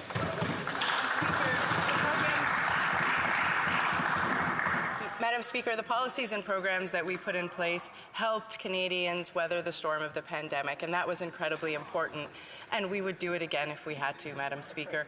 But I would also like to point out that the investments that we made in Canadians during the pandemic also resulted in our economy rebounding much more quickly and much more strongly than other countries around the world. Madam Speaker, we made responsible choices at a time of emergency in this country, and the result is that the Canadian economy is doing better for it.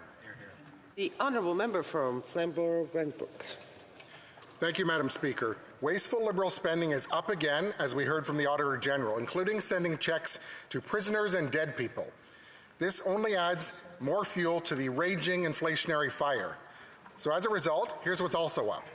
Grocery prices, interest and mortgage rates, and sadly, food bank use in the GTA. So Madam Speaker, when will this Liberal government end their wasteful inflationary spending so Canadians can afford to put food on the table and heat their homes?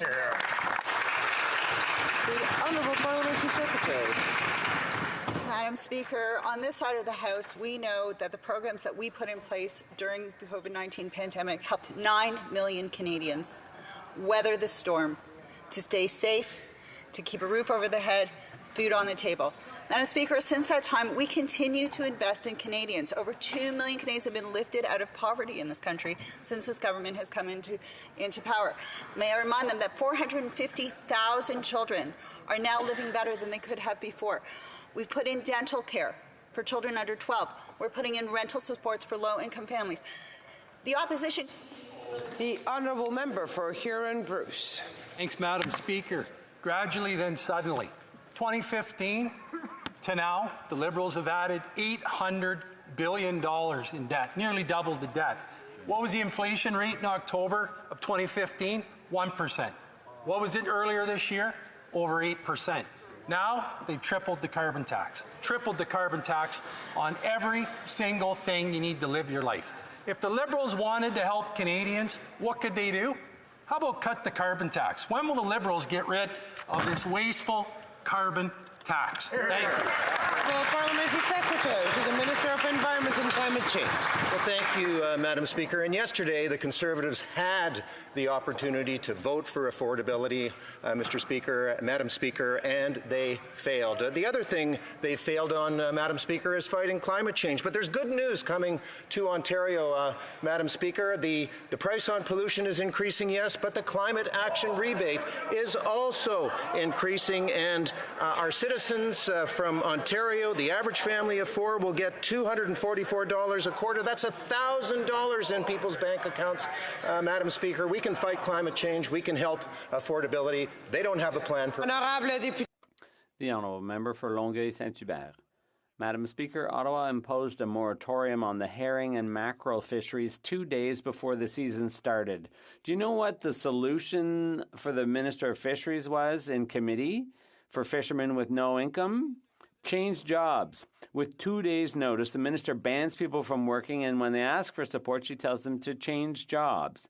When you prevent people from earning a living, you have a responsibility to them. When will the minister drop the condescension and announce compensation for pelagic fishers? The Honourable Parliamentary Secretary. And I sit on committee, and let me correct the record, that's not what the minister said. But our goal is to grow Canada's fish and seafood sector, and the science has been clear that mackerel stocks are in a critical zone and have been for more than a decade. And without this forage fish, other fish do not survive. So that also goes with lobster, and it also goes with crab. We're taking action. We want on this side not just the mackerel to survive, but we want it to thrive for fishers and coastal communities. Thank you. The honourable member for Longueuil-Saint-Hubert. Madam Speaker, it's important to protect the resource. Fishers are the first to say so, but the minister is not thinking about them. She has no compensation plan, no plan to redirect them to other types of fisheries. Her only plan until this week was to tell them to go on EI, but they don't qualify. The minister has banned their work. Madam Chair, you can't play around with people's jobs like that. Will the minister get her act together and announce compensation to fishers before the holidays? The Honourable Parliamentary Secretary. Thank you, Madam Speaker. And saying it twice doesn't make it any more true. The fact of the matter is that we're focused on the stock. We're focused on creating a healthier stock. As I mentioned, the stock has been in the critical zone for the past 10 years. Our focus is on fishers and it's also on fishers' communities. That's what we're about on this side. So we'll continue. We'll continue to work with fishing communities. We'll continue to work with fishing associations because that's the right thing to do for the stock and it's the right thing to do for fishers. The honourable member for St. Albert Edmonton.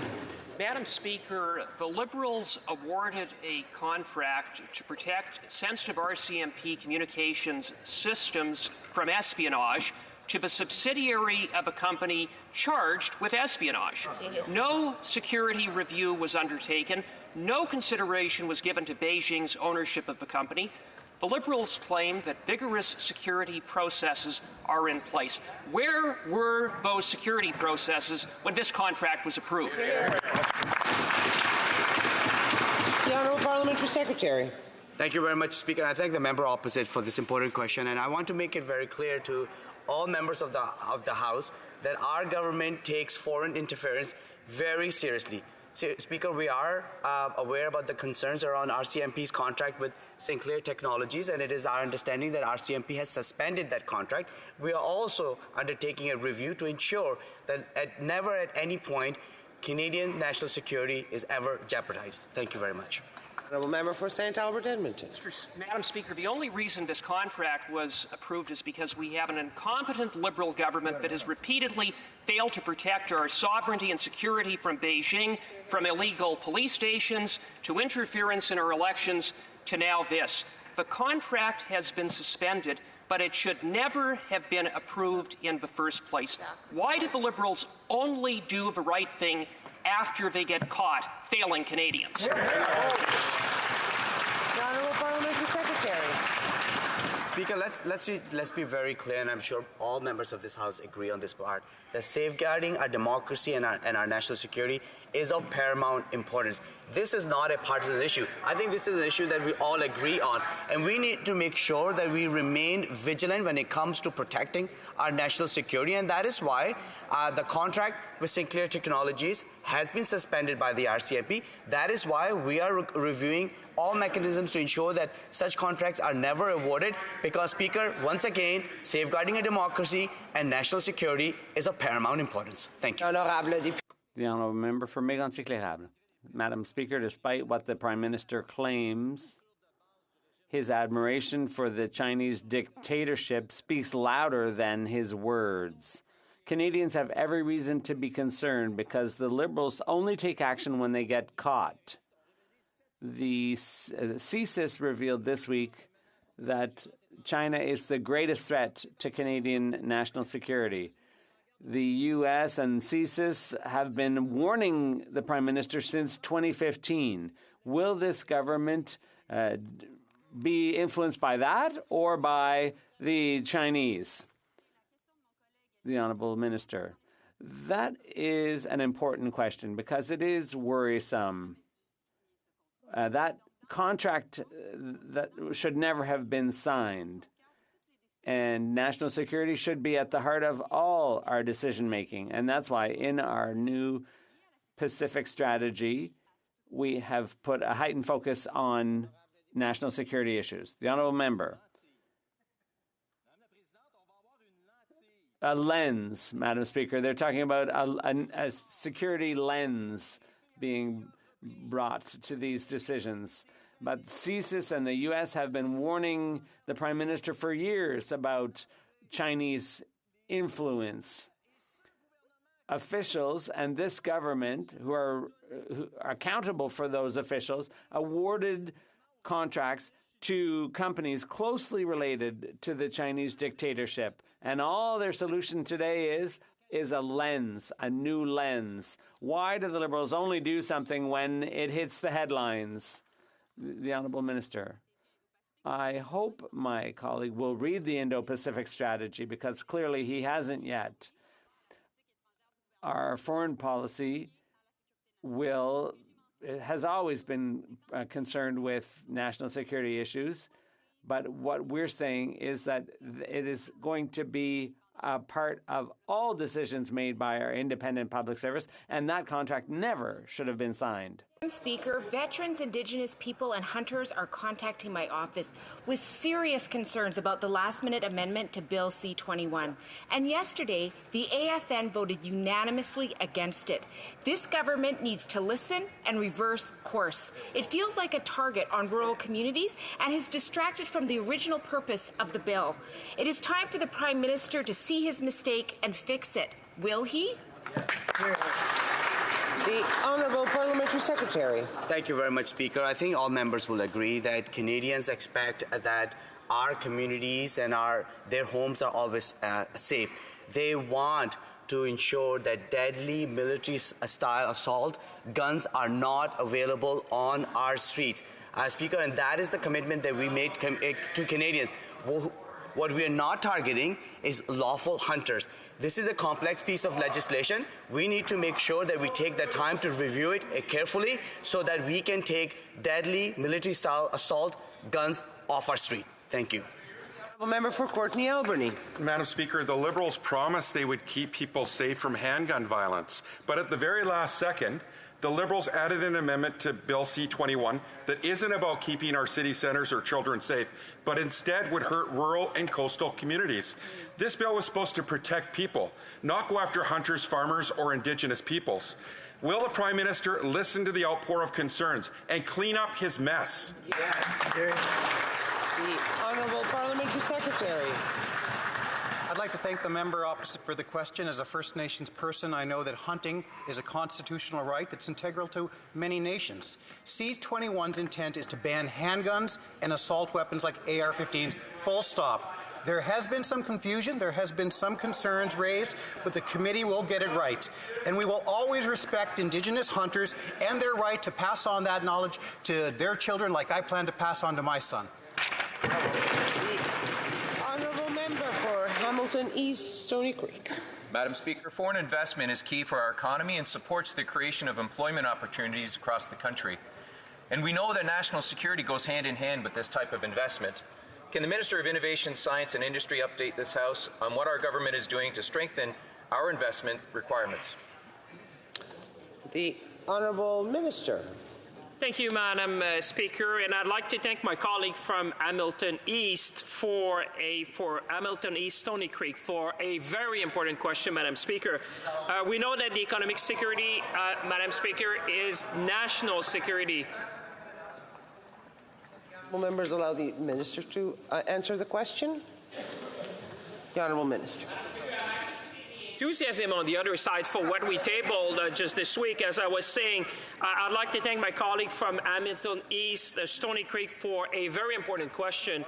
We know that economic security is indeed national security, something that our colleagues have raised this morning. Earlier this week, I was proud to table a bill which will amend the Invest Canada Act so that our government can act more decisively when it comes to foreign investments and national security, Madam Speaker.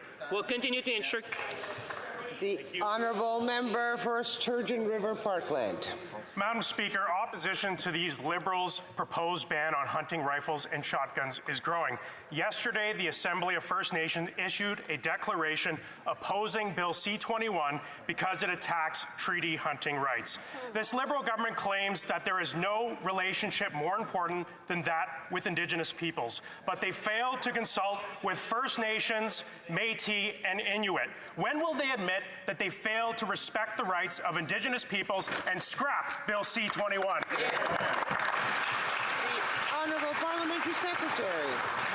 Madam Speaker, for more than 20 years I've been going to the Assembly of First Nations. I've been a part of the resolutions. I've been part of drafting those resolutions. I've been part of voting on those resolutions. I applaud the proactive advocacy of First Nations when they hear something that they don't quite understand. But I want to make it clear that First Nations hunting rights will always be respected by this government. We know it's a constitutional right. We know there is a constitutional element of this, and we will get it right, and Indigenous hunters will continue into the future. The Honourable Member for Essex. Speaker, I spoke with Joe this morning, a local hunter and manufacturer of parts for legal hunting rifles. He recently purchased a CNC machine and hired skilled trade workers. Now, this Liberal government is threatening to shut his doors on his business and take away his firearms. One must assume that hundreds of thousands of dollar CNC machines are part of the buyback program that doesn't exist. While law-abiding Canadians are on the right side of history, this Liberal government is the outlier. When will they stop targeting hunters and farmers like Joe? Honourable Parliamentary Secretary. I'm sure that Joe would agree that there is no place in our society for deadly military-style assault guns, the kind that were used for shooting at Polytechnique or the Quebec mass shooting, or most recently where two police officers were killed in South Simcoe. Speaker, we are not targeting lawful rifles that are used by hunters. This is a complex piece of legislation. That's why it requires careful review and scrutiny, and I'm very thankful to Bloc and NDP members who have given the permission to have emergency meetings so that we can get this legislation right. The Honourable Member for Brandon Souris. Speaker, farmers and hunters are not responsible for the increase in violent crime, nor are they the source of illegal firearms pouring in from the United States. Time and time again, the Prime Minister blames law-abiding firearms owners for his government's failure to make our communities safer. Will the Prime Minister do the right thing, stop targeting our farmers and hunters, and go after the criminals and gangs that are to blame for the increase in violent crime? The Honourable Parliamentary Secretary. Thank you very much, Speaker, and I want to assure the member opposite that we respect all our hunters and Indigenous peoples who rely on hunting. We respect the sustenance rights of Indigenous peoples, and we are not targeting those rights whatsoever. What we are going after, what we are banning, what we are trying to take off our streets are deadly military-style assault guns, the kind that are made to be used in a battlefield. They have no place on our streets. We are going to make sure that we review this legislation carefully, get it right, so that our neighborhoods are... Honourable Member for Langley Aldergrove. Madam Speaker, Marissa from Langley shared with me recently her deep concern about the Liberal Party's direct attacks on hunters like herself and farmers and sports shooters. She also shared with me her concern about gun violence and urges me to support common sense gun controls. But in her own words, I can detect no sign of that in Bill C-21. So on behalf of Marissa and the hundreds of others who have written to me recently on this topic, when will this Liberal government stop targeting law-abiding hunters and farmers? Honourable Parliamentary Secretary. Speaker, let's be absolutely clear. We are targeting deadly military-style assault guns that are made for battlefields. They have no place on our streets in any community, whether that is a rural community or urban community. We are not targeting. In fact, we respect hunters and Indigenous peoples who rely on hunting. That is not the intention of this legislation. It is a complex piece of legislation. Members know this. It's quite lengthy. That's why we're going to take time to review it and get it right so that we can ban military-style assault guns. The Honourable Member for Abitibi Bay James, Nunavik EU. Madam Speaker, Quebec's early childhood centres are a unique childcare model, unique in the world.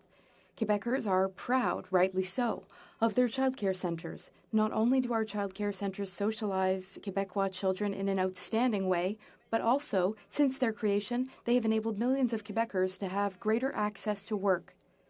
The childcare centres are universal, inclusive, and beneficial to Quebec. Quebec, which is crazy about its children. Can the Minister commit in C-35 to respecting the expertise of this Quebec childcare system? The Honourable Parliamentary Secretary. Madam Speaker, I thank my Bloc Québécois colleague for her question. Quebec has led the way for 25 years in what good, affordable, high-quality childcare means to Canadian families. And I'm pleased that every province and territory in this country has now signed on in understanding how affordable childcare is needed and demanded by families across this country to give our children the best start in life. Bill C-35 respects the jurisdictions of every province and territory in how they run their affordable childcare systems. We continue to learn from Quebec, and we're so happy that provinces and territories have signed on board. L'honorable député d'Abitibi. Honourable Member for Abitibi Bay James, Nunavik EU. Madam Speaker, committing to respecting Quebec's jurisdiction over child care means no conditions, no strings attached. It means enshrining in law the right to opt out with full compensation. We understand that the Liberals want to protect their Canada-wide childcare program for the future. But to impose conditions on Quebec's system, conditions that Ottawa wants to implement across Canada, well, that's out of the question. Can the minister guarantee that C-35 will not impose any conditions on Quebec and that we will have the right to opt out with full compensation? The Honourable Parliamentary Secretary. Madam Speaker, I want to thank the honourable member for her question, and I'll emphasize again the legislation that we're putting forward is to ensure what's in place stays in place, including the wonderful model that Quebec has put in place for their citizens for the last 25 years. Madam Speaker, we want to respect the jurisdiction of all provinces and territories in running their early learning and childcare systems, and we want to make sure that every child in every part of this country, no matter where they live, has the best start in life. Thank you, Madam Speaker. The Honourable Member for Fort Murray, Cold Lake. Thank you, Madam Speaker. Winter is already a hard time for so many Canadian families, and this year is going to be especially tough with rising interest rates and inflation. Heating costs are expected to double this winter, which will leave more families making a hard choice between heating and eating. The carbon tax isn't working. It is a tax plan that is driving up the cost of everything from gas to groceries. So my question is simple. Will the Liberals stop forcing their failed carbon tax on Canadian families? The Honourable Parliamentary Secretary. Well, again, Madam Speaker, we're focused like a laser beam on affordability, and we had rental supports, dental supports, and other affordability measures that the Conservatives just voted against. And that's unfortunate, Madam Speaker. The honourable members from the prairies like me, and there's good news coming to the prairies, Madam Speaker. In her province of Alberta and Saskatchewan, $1,500 in the climate action rebate. Those payments are going to be coming quarterly, Madam Speaker. That's going to help with affordability. That is going to help with cash flow.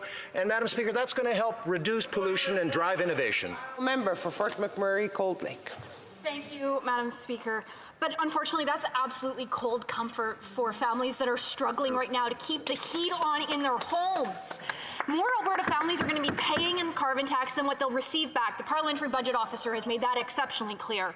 And 1.5 million Canadians visited a food bank in one single month. Just a couple days ago, a poll came out saying that 53% of Canadians are fearful about feeding their family. This isn't a laughing matter, and it's not something to just spend away. Inflation is eating up those costs. When will they axe their failed carbon? The Honourable Parliamentary Secretary. Madam Speaker, listening to the Conservatives on the other side, you know, the words climate change just never parse their lips. And that's not surprising, Madam Speaker, because for 10 long years they did absolutely nothing on climate change. Madam Speaker, we are building the new economy, and while Conservatives want to make pollution free again, we're looking to the future. They're stuck in the past. Mr. Speaker, we're doing something about climate change and affordability. The Honourable Member for Red Deer Mountain View. Madam Speaker, war, food scarcity, and energy insecurity is devastating our European partners who are now cutting back production, turning down the heat, and going back to high-polluting energy sources. Yet this Liberal government, whose environmental record is abysmal, shows no recognition of this global disaster that awaits, nor its effect on our own citizens, as we've seen with skyrocketing home heating costs. When will this Liberal government do the prudent thing and stop forcing their failed carbon tax on Canadians? The Honourable Parliamentary Secretary. Madam Speaker, I'm happy to have the opportunity to talk about how we are standing alongside our European allies. We are standing alongside Ukraine and all of our European allies in this really difficult time. And I'm happy that the member opposite has acknowledged this is a global challenge that we're facing. We, in fact, when the German Chancellor came to Canada, we worked with the German Chancellor to have a deal on hydrogen, on critical minerals. These are the pieces that they came looking for as support from us. We are there to continue with the energy of the future and an economy for the future for our country. Thank you. L'honorable député de Châteauguay-Lac. The Honourable Member for Châteauguay-Lac. Madam Speaker, tomorrow is Human Rights Day. This day marks the adoption of the Universal Declaration of Human Rights. As human rights are being trampled in places like Russia, Iran, and Myanmar, Canada must stand up for the values that we hold dear. The Minister for Foreign Affairs, can the Minister of Foreign Affairs inform the House of the steps we're taking to protect human rights and hold those who violate them to account? The Honourable Minister of Foreign Affairs. Thank you, Madam Speaker. I thank my colleague from Châteauguay-Lacolle for her excellent question. As you know, human rights is at the core of our foreign policy. That's why today we impose sanctions against 67 individuals and 9 entities that are complicit in human rights violations in Russia, Iran, and Myanmar. Canada will continue to fight for justice. Canada will continue to hold accountable those who violate human rights. Our government will always stand up for Canadian values at home and around the world. Thank you. Member for Yorkton Melville. Minus 40, Madam Speaker. Welcome to the first week of December in the prairies. You know what? Cold winters don't shut us down. And driving long distances is something that we have to do even when it's freezing cold outside.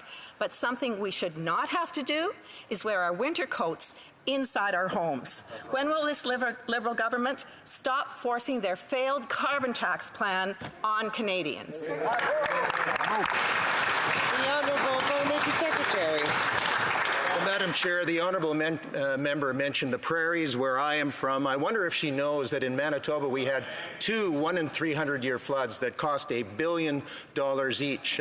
Madam Speaker, there was the Calgary flood, $5 billion, Madam Speaker. 7,000 people were forced from their homes in my home province. Madam Speaker, the costs are rising. The Conservatives are in denial. When are they going to get serious about climate change? Good job. Honorable député de Montmagny-Lillet, Kamouraska. The Honourable from Montmagny-Lillet, Kamouraska, Rivière-du-Loup. Thank you, Madam Speaker. In rural areas like mine, and in many other rural areas in Canada, many people heat with oil. With winter weather upon us, what does that do? Well, bills go up. What's worse is that these bills will continue to rise because of the Liberals and their plan to triple the carbon tax. People don't need long-term measures. Right now, they need real solutions to help them get through this winter. People are at the end of their rope, and this government seems totally indifferent. What is the government waiting for to immediately cancel the carbon tax hike? The Honourable Parliamentary Secretary. Madam Speaker, I'm happy to have a chance to talk about everything that we're doing for the environment and to support Canadians. In Quebec, the federal system doesn't apply. Quebec has its own system, but on our end, we're doing a lot to support Canadians. We have our dental care benefits plan. That's very new. We are helping Canadians pay rent. We're helping Canadians get through these very difficult times. We know that these are tough times. We are here for Canadians, and we're also here to help the environment. Yes.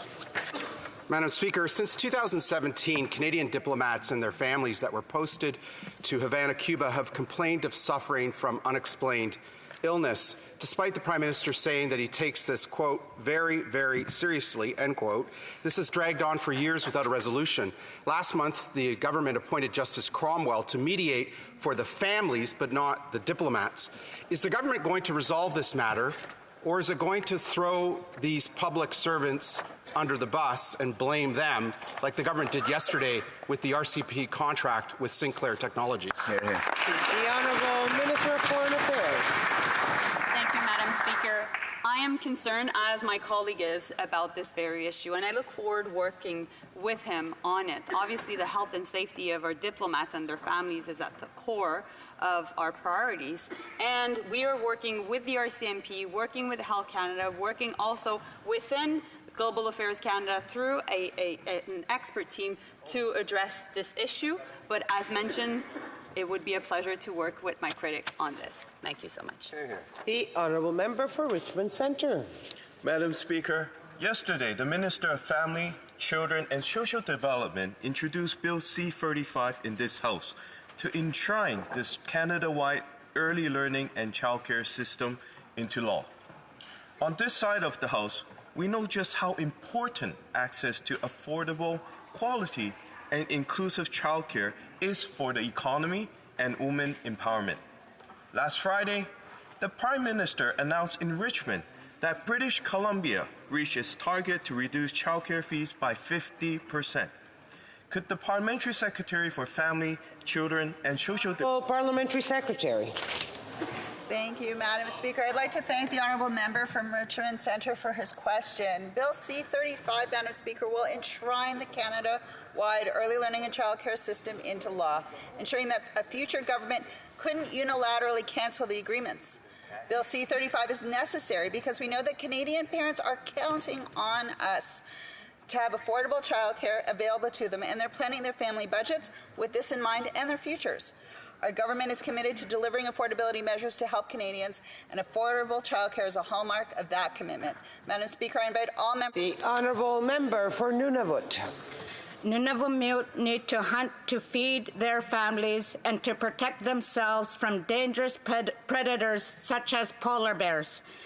Bill C-21 was about getting handguns off the streets. But now, with this last-minute amendment, the Liberal government has shown how out of touch they are with the daily life of Nunavut. My community is worried and confused. When will this government stop playing political games and ensure Indigenous communities can protect themselves from dangerous predators like... Honourable Parliamentary Secretary.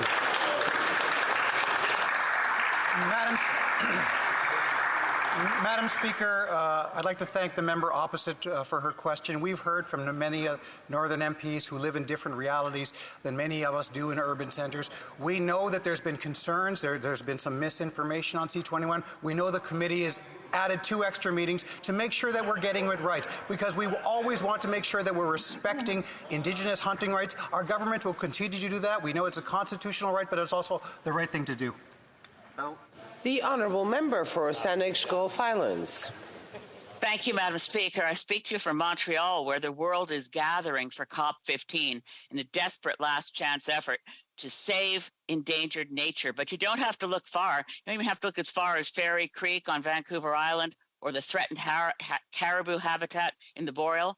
Here, on the island of Montreal, the federal government is ignoring the opportunity to protect 215 hectares of highly threatened, important wetland biodiversity, home to least bittern, short-eared owl, and monarch butterflies. This is federal jurisdiction. When will the government act to protect it? The Honourable Parliamentary Secretary. Well, thank you, Madam Speaker. I want to thank the honourable member for the questions, and I think she would agree with me that thousands of species are at risk here at home. 1 in 5, according to the Wild Species Report, are in danger of extinction. That's millions around the world, Madam Speaker. That's why we're gathered in Montreal to face the biodiversity crisis head-on at the UN Biodiversity Convention. And, Madam Speaker, we're stepping up to preserve, conserve 30% of our land and waters by 2030, and we hope to inspire the world to do the same. Thank you, Madam Speaker. This is all the time we have for question period. Yes, the honourable member for Leeds, Grenville, Thousand Islands, Rideau Lakes. On a point of order? Just a point of order arising from question period. The member for North Island, Powell River, said during QP that it was the Liberals that were solely responsible for the mess of C-21, when in fact the NDP voted with the Liberals on time allocation. I'd like to... That is most definitely a question of debate, and yes. L'honorable député de Louis-Saint-Laurent. The member for Louis-Saint-Laurent. Madam Speaker, the member for Saanich Gulf Islands, in her question, said that she was in Montreal for the COP15 conference. I was there yesterday. I have no problem with that. But the question I'm asking you, it's a point of clarification. There's no scandal here.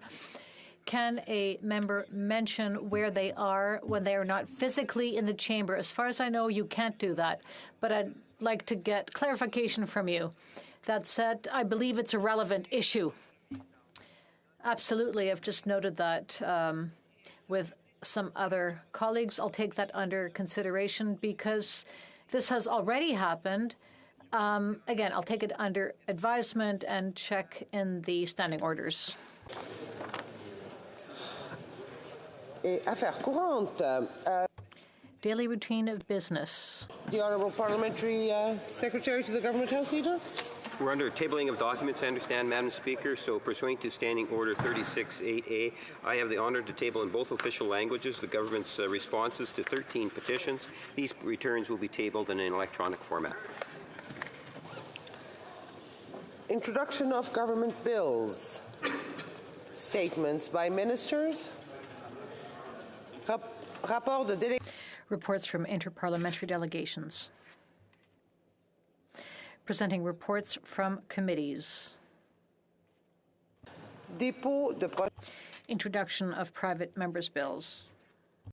On retourne à présentation. Reverting to presenting reports from committees. The honourable member for Vancouver Centre. Merci, Madame la Présidente. Thank you, Madam Speaker. Madam Speaker, I have the honor to present in both official languages the fourth report of the Standing Committee on Canadian Heritage on Bill C-18. Respecting online communications platforms that make news content available to persons in Canada. The committee has studied the bill and has decided to report the bill back to the House with amendments. Thank you, Madam Speaker. Introduction of private members' bills. First reading of Senate public bills. Motion. Présentation de pétitions. Motions presenting petitions. Marie Shepherd. Thank you, Madam Speaker. Just on behalf of my constituents, I'm tabling a petition calling on the Minister of Finance to suspend the federal excise tax and the carbon tax for Canadians until the cost of living crisis has been resolved. They're reminding the House of 4 facts that next year the Clean Fuel Standard will raise the cost of living by $1,300. The estimated cost of extra mortgages will be about $7,000, my constituents say. They're expecting that because of the continuing tax hikes that many Canadians will not be able to make ends meet, and therefore they're asking for the Minister of Finance to suspend again the federal excise tax and the carbon tax. Thank you, Madam Speaker. Presenting petitions, the Honourable Member for New Westminster Burnaby. Thank you very much, Madam Speaker. I'm presenting a petition on behalf of nearly 700 constituents and British Columbians. They are calling on the government, given that children who have grown up witnessing domestic violence are more likely to become involved in domestic abuse in their adult life, that often Canada's family law and judicial system can be ill-equipped, as you know, Madam Speaker, to deal with allegations of domestic abuse in custody and visitation decisions. And because studies by the Rise Women's Legal Centre have concluded that Canada's current family law legislation makes it possible for domestic abusers to continue to have access to their children, the undersigned, nearly 700 people, call upon the Government of Canada to pass amendments to the Divorce Act and other federal family law legislation that recognize the rights of survivors of domestic abuse and their children to be protected from future domestic abuse, and to revoke custody, access, and visitation rights from a parent found guilty of a violent crime against their partner or primary caregiver, the children in question. Thank you, Madam Speaker. Présentation de pétitions. Presenting petitions. Questions on the order paper. The Honourable Parliamentary Secretary to the Government House Leader. Yes, Madam Speaker, the following questions will be answered today, questions 916 and 917. Furthermore, Madam Speaker, if the government's response to questions number 912 to 915 could be made orders for return, these returns would be tabled immediately. Agreed? Agreed. The Honourable Parliamentary Secretary. Madam Speaker, I would ask that all remaining questions be allowed to stand at this time, please. Agreed. Agreed. Orders. For the orders of return. That was. Orders of the day. Government orders. Government bills, comments. C9, an act to amend the Judges Act. Reprise du débat. Resuming debate. The member for Saint-Jean. Thank you very much, Madam Speaker. I understand that I have 18 and a half minutes left, and don't promise I'll use up all the time, but I'll try to make good use of my time, and I will leave time for the person following me. Now, Christmas greetings have been made, and now I come back to C9. I've already spoken to it in June, and here on third reading, it won't be a surprise for anyone, but the Bloc Québécois will support this bill. And it'll do so for several reasons. One of these reasons is that the bill has been asked for a long time by the legal community. They've called for a review of a way to remove judges from the bench when they engage in misconduct. This bill is going to reduce the process and the costs involved in the process of assessment of misconduct on the part of judges. However, it will also maintain procedural fairness to ensure that a judge under scrutiny will be heard and will be able to present arguments and a legitimate defense. So it's actually a diet that the process is going to undergo. Because under the current system, as we saw with Judge Giroir, the process dragged on for nearly 10 years before a final decision was made on the things he had been accused of. This bill, and it's worth mentioning this, would bring about a mechanism to deal with complaints which are less serious, which would not necessarily lead to removing a judge from the bench who has engaged in misconduct, but there nevertheless would be consequences. So the system would go from a good-bad system where only two choices are possible, the judge stays or goes, and if a judge is removed, obviously that is an extreme sanction. But between these two options, there was nothing. So under this new bill, there will be more shades of gray, if you will, when it comes to sanctions which could be imposed. We cannot expect Bill C-9 to change much in the day-to-day operations of the judiciary because, in fact, there are very few judges who undergo a process which might lead to their removal or who engage in conduct. Just a handful of cases have happened.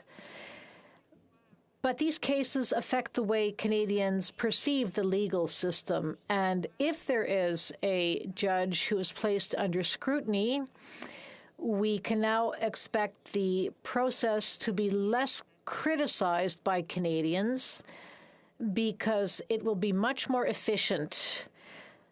I already said that the Bloc will support the bill. I listened to my colleagues' speeches. And I believe all members of this House will support the bill because the criticism of the bill we've heard from colleagues had less to do with the content of the bill per se. In fact, it was more on the process leading to its adoption, and we hope this will happen in the coming days. This isn't the first time we've been seized of a bill of this type. S5 died on the order paper because the government in August of 2021 decided to call a general election, and so that bill died on the order paper. So again, it's not the first time we talk about this issue in the House, but there's so much support that we hope this is the last time we're seized of the issue.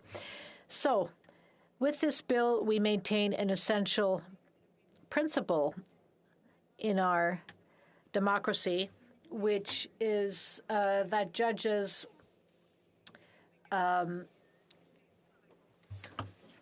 serve under a section of the Constitution and cannot be willfully removed.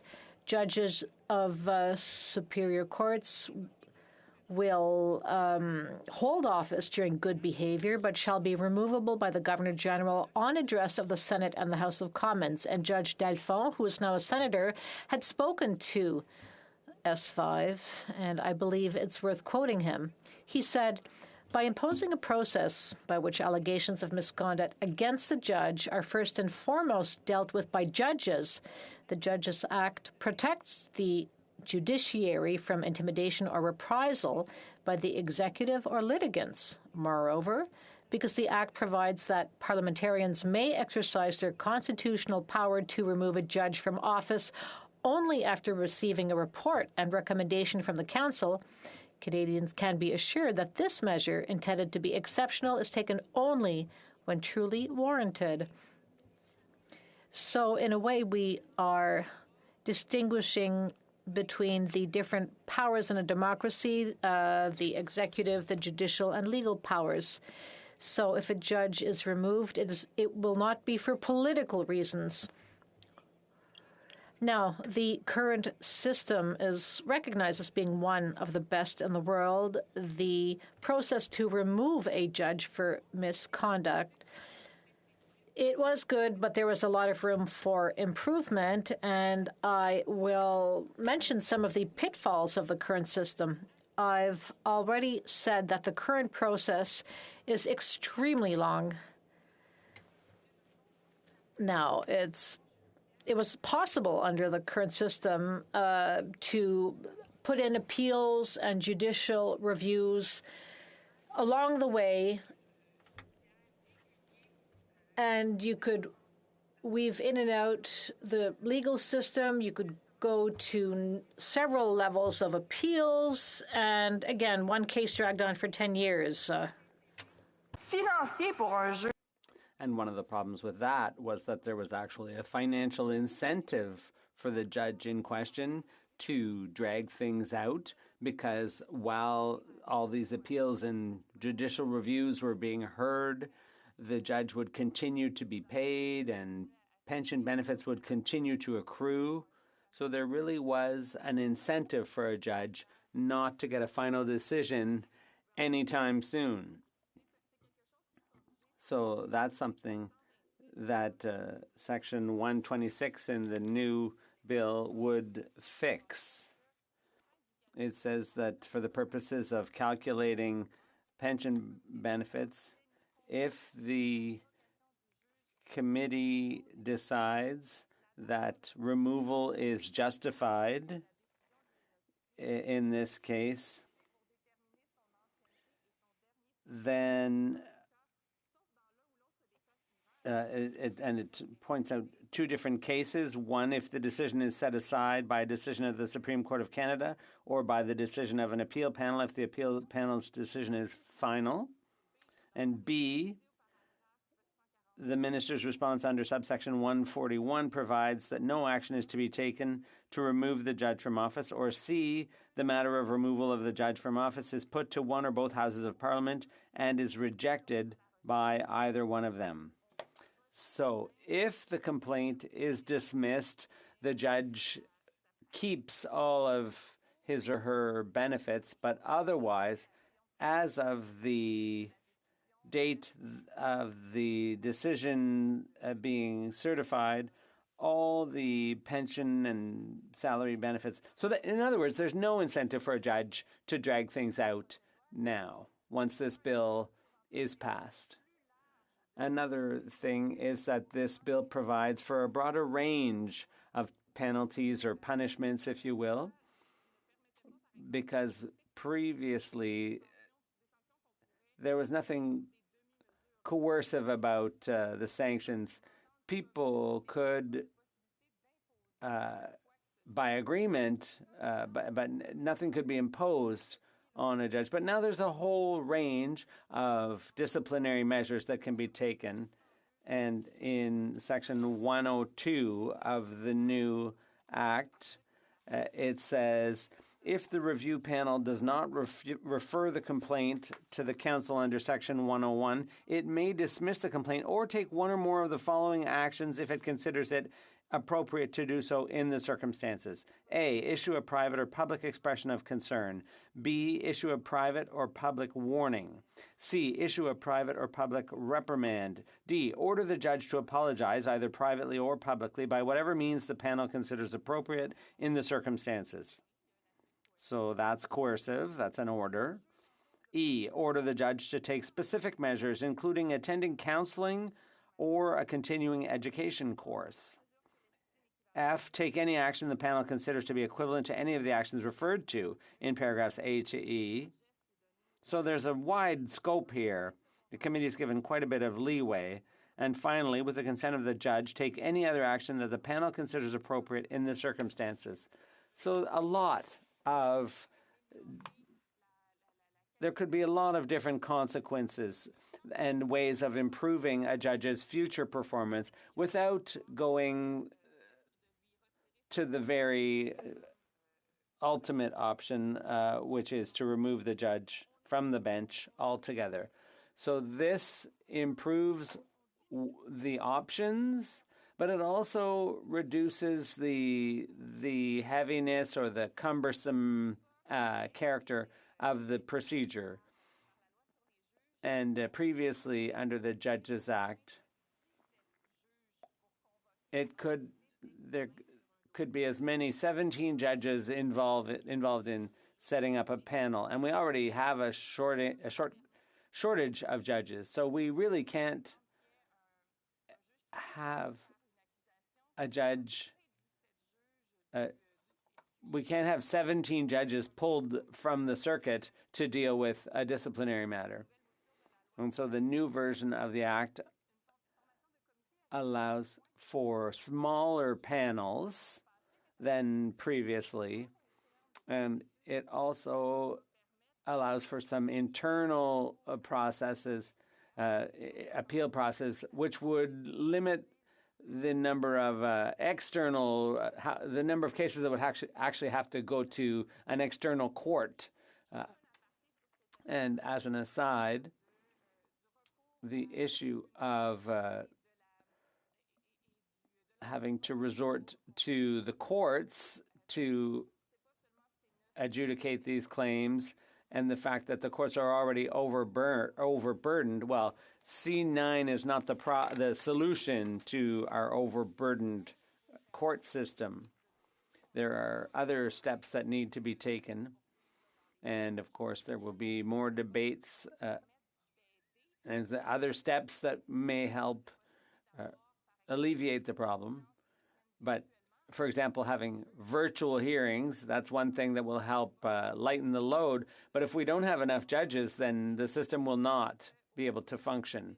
So beyond C9 and S4, the Justice Minister is going to have to appoint more judges and fast. The Superior Court of Quebec says that there's there's 9 vacancies, and according to the Chief Justice of the Superior Court, a dozen more should be appointed. So let's hope that message has been heard by the Justice Minister. So in short, this bill would improve public confidence in the court system, but it will be fairly limited in its effect. Obviously, people aren't going to necessarily read C9 from cover to cover, but the public might take more of an interest if there were an actual case. They might take an interest in this new process for reprimanding judges. But if we truly want to improve public confidence in the court system, we have to deal with the appointments process. So the Liberals some work has been done. The Liberals have committed to abandoning the use of Liberal list in their appointment process, but it remains a partisan process. It's still the executive's prerogative to recommend people for appointments to the bench, and there's no real way to double check that no short list was used along the way behind closed doors. And it would be nice one day to have multi-party committees assessing candidates for appointment to the bench for federal courts, like the courts under federal jurisdiction, like the Superior Court.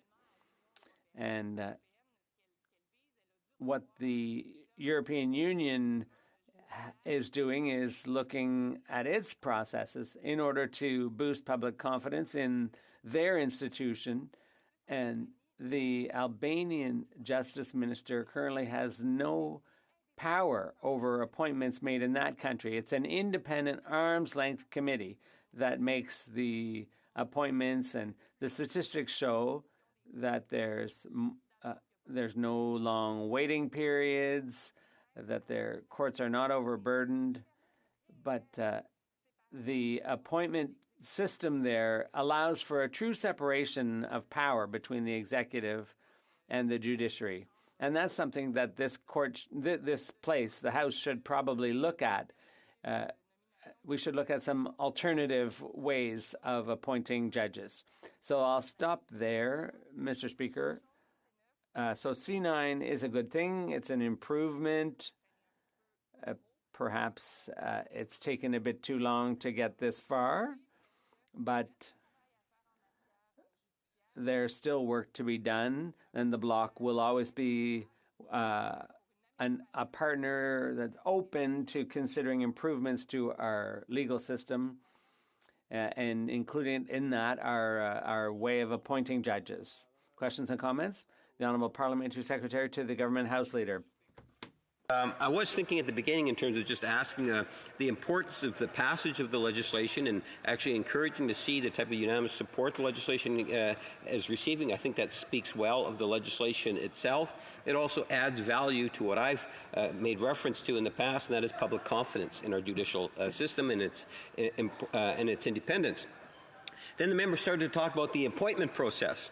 And the appointment process has always been of keen interest for myself. Where I disagree with the member is she seems to think that the political appointments, that they are political appointments when in fact they are not political appointments. I truly do believe that in terms of the judicial appointments that have been made to date. My question to the member is, can she cite another country? She made reference that there's some that are looking at it. I suspect there's a lot of countries looking at it, but can she cite a country where she feels comfortable in terms of the way in which a judge is appointed? The Honourable Member for Saint Jean. Well, I talked about Albania because there's a situation with the Justice Minister in Albania who mentioned that their appointment process was not in the government's hands. It was an independent committee that appointed members to the bench. The Parliamentary Secretary mentioned that there's no risk of a political appointment being made by this government, but what's important is that there must be no appearance of a risk or no apprehension of a risk of political influence. So a committee made up of all parties here in the House might improve that the appearances from the public's perspective. And at the very least, this should be considered. It should be studied. And I hope that we can that the government's at least open to having that discussion. Questions and comments? The Honourable Member for Langley Aldergrove. Speaker, and thank you to the member for Saint Jean for her very informed speech on Bill C9. At the Justice Committee, the Conservative members put forward what we thought was a common sense proposal to amend C9 to allow one appeal to the Federal Court of Appeal, not to the trial division where things got bogged down with the Girard case, but directly to the Court of Appeal, because we think that there should be some judicial overview over the work of the Judicial Council. I wonder if my colleague would have a comment about that. The Honourable Member for Saint Jean. Thank you, Mr. Speaker, and I'd like to thank my colleague for his question. That's an interesting point of view, and I have been watching what the committee has done in terms of what it recommended and what it didn't recommend. But there are still many appeal processes possible. There's the first level, which is a review panel, and then there's a possibility of appeal from that, and then you can appeal to the appeal panel. So there's a second place you can appeal to, and after that, with leave from the Supreme Court, only with leave, but that is still another option.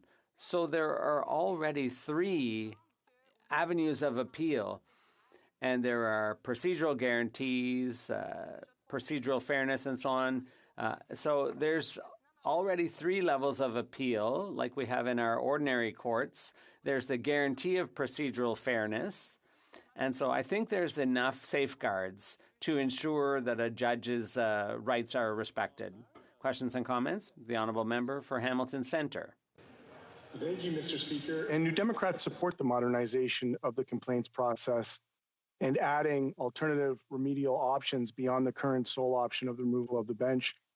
As we've heard, this bill will allow for varied sanctions, including counseling and continued education and other reprimands. And in contemplating this, I recall a situation that I dealt with in Hamilton with a Justice Bernd Zabel, who wore a Make America Great Again hat into the courtroom the day after the U.S. election, which of course created quite an outcry within our community, except in trying to engage in the complaints process, it was made very clear that unless it was something so egregious that would result in the removal of the justice, that it would be very unlikely anything would happen. So I would like the honourable member to perhaps reflect on the importance of maintaining a process which would ultimately hold justices responsible to ensure that they are not influenced by partisan interests, or that they maintain their objectivity and shall not in any way kind of discredit the bench through any perception of bias or prejudice towards any party or interest.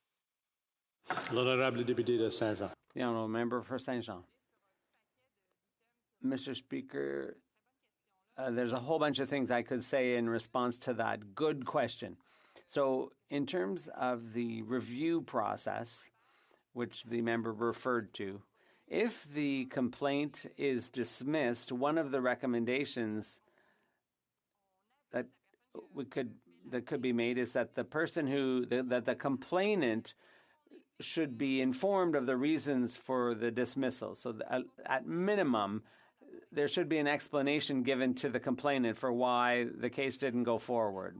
When it comes to partisan appointments, I mentioned the fact that having a multi-party committee for judicial appointments might be a step in the right direction, so that a judge wouldn't systematically have liberal affiliations, which unfortunately we've seen in the past with Liberal List. And if we wanted to go even a little further, one of the things that we could look at is what happens when a judge retires.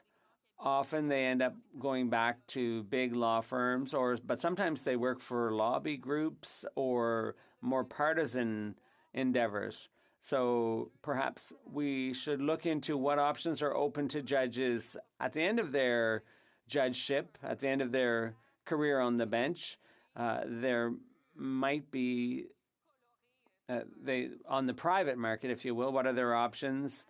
So we should probably look at the full lifespan of a judge from appointment to retirement in order to ensure greater impartiality and better public confidence. Questions and comments? The Honourable Member for Mirabel. Thank you, Mr. Speaker. Justice is important, but the appearance of justice is just as important. There's a saying in Quebec that's well known, is that the Supreme Court, like the Leaning Tower of Pisa, always leans the same way, and that is away from Quebec or against Quebec's interests. So given the historic and repeated tendencies when it comes to appointments to the bench and partisan appointments, given the sort of half measures and the half sincerity of the Liberals on this, does my colleague think that this effort is a truly sincere effort? The Honourable Member. Well, I think given that every time we talk about reviewing the appointments process, the door gets slammed in our face, clearly that probably doesn't help convince people that there's any transparency or trustworthiness to our system. So from the very beginning, when you appoint someone to a superior court, they could well end up at the Supreme Court one day. And they were perhaps never appointed at a lower level before that. So I think we need to begin our analysis with appointments to superior courts in Quebec and the various provinces. That would be a good starting point, and then that would de facto give us a better confidence in what happens with those judges as they move their way up the chain, so to speak. To the Government House Leader, there's about a minute to go here. Yes, thank you. Mr. Speaker, you know, when individuals reflect negatively on the system, that in itself kind of feeds the answer that the member provided me last time round. So in other words, if we have a system in which other countries in the world turn to Canada to say, look in terms of how Canada manages this thing, I think that we set a very good example. And I would challenge the member to indicate what members of the judiciary does she believe that this government has actually made as a political partisan decision. Any judges? The Honourable Member for Saint-Jean. I think the question from the member, that's what's making people cynical. Asking us to point the finger at someone or to question the system. No, we have to be able to question the system, and it's always possible to improve the system. We shouldn't just turn a blind eye. That's the worst thing to do if you're concerned about public confidence. So I think we have to be open to change, but I'm not sure that's a virtue with the Liberals. Senate Souk. Well, thank you very much, Mr. Speaker. I'm really pleased to rise to speak on this bill, and I know for many people in the public, an act to amend the Judges Act is not the most exciting thing they can imagine for a Friday afternoon, but this bill really deals with things that are fundamental to our system, even if they aren't exciting. Things like rule of law and independence of the judiciary make sure that our democracy can continue to function. So we have to have a citizenry that has confidence in our institutions, that has confidence in the judges. And so this bill is about making that confidence more apparent, I guess I would say is the word. I have to say I am troubled by exchanges like the one that just took place between the Liberal and the Bloc member. I think it's true that we have to be able to question our institutions, but the kind of exchange that we take place where someone asks someone to name a judge that's political is not helpful when it comes to keeping confidence in our judiciary, nor is a blanket charge that the appointments that are taking place are political. That's not helpful either. And so if we want to talk about the system, let's talk about that system and how it functions. But the wild charges do not contribute to confidence in our system. And I say a pox on both your houses for that, frankly. One of the things I will give credit to this Liberal government, better than any previous government I've seen, and I, as a former criminal justice instructor, have been watching the system for more than 30 years, is the diversity of appointments to the bench. And I think that diversity is an important thing because if Canadians don't see themselves reflected in the legal system, it's hard to have confidence in that system. And so I want to point to two things I think were quite historic this year in and of themselves, but also contribute to that confidence. And the first of those, of course, was the appointment of Judge Obonsawin to the Supreme Court of Canada. And I was very pleased to see her take her seat this fall. And I think it really does broaden the perspective of the court to have the first Indigenous woman sitting there. And I think the court will make better decisions because of that diversity. The second of those, which is sometimes overlooked, also took place this fall, and that's the appointment of Justice Shannon Smallwood as the Chief Justice of the Supreme Court of the Northwest Territories. So an Indigenous woman, the first time as a Supreme Court Chief Justice. And what does that mean for the public? I don't think it means very much, but in the judicial system it means a whole lot. Because as a Chief Justice, she takes her seat on the Canadian Judicial Council, which is the body that's in charge of discipline of judges. And so for the very first time, we're going to have a racialized woman sitting in the group that makes decisions about whether judges have acted fairly, discriminatorily. So I think those two appointments are extremely important. And I will also say that this current government has done a good job in increasing the number of women appointed to the bench. And again, my belief is that the more diverse the group is making decisions, the better those decisions will be, and the more confidence the public will have in those decisions. So we're happy to support this bill. There is no doubt that the current system for dealing with complaints against judges is long, complicated, costly, and non-transparent. So this bill is a significant improvement in how we deal with complaints against judges. And the main way I see an improvement here, not just the costs and the complicatedness of the process, but by providing for some intermediate, I guess I'll call them, sanctions. So we're stuck with a system right now where if someone misbehaves on the bench, but in what I would call a minor manner or in a correctable problem, there is no choice but to either recommend they stay on the bench or be removed from the bench. So this bill is a significant step forward in allowing the Canadian Judicial Council, other judges, to say that judge may need some remedial training. They may need what I would call a timeout, just like for kids, a suspension for a while, or other things which don't result in removal of that judge from the bench. Now, in committee, there were a few amendments, two of which I put forward to address transparency. And I just want to point out one of the odd things of our current system. And that is, there's two places where complaints currently can be dismissed. And that is at the initial screening level, and then after decision by a review panel.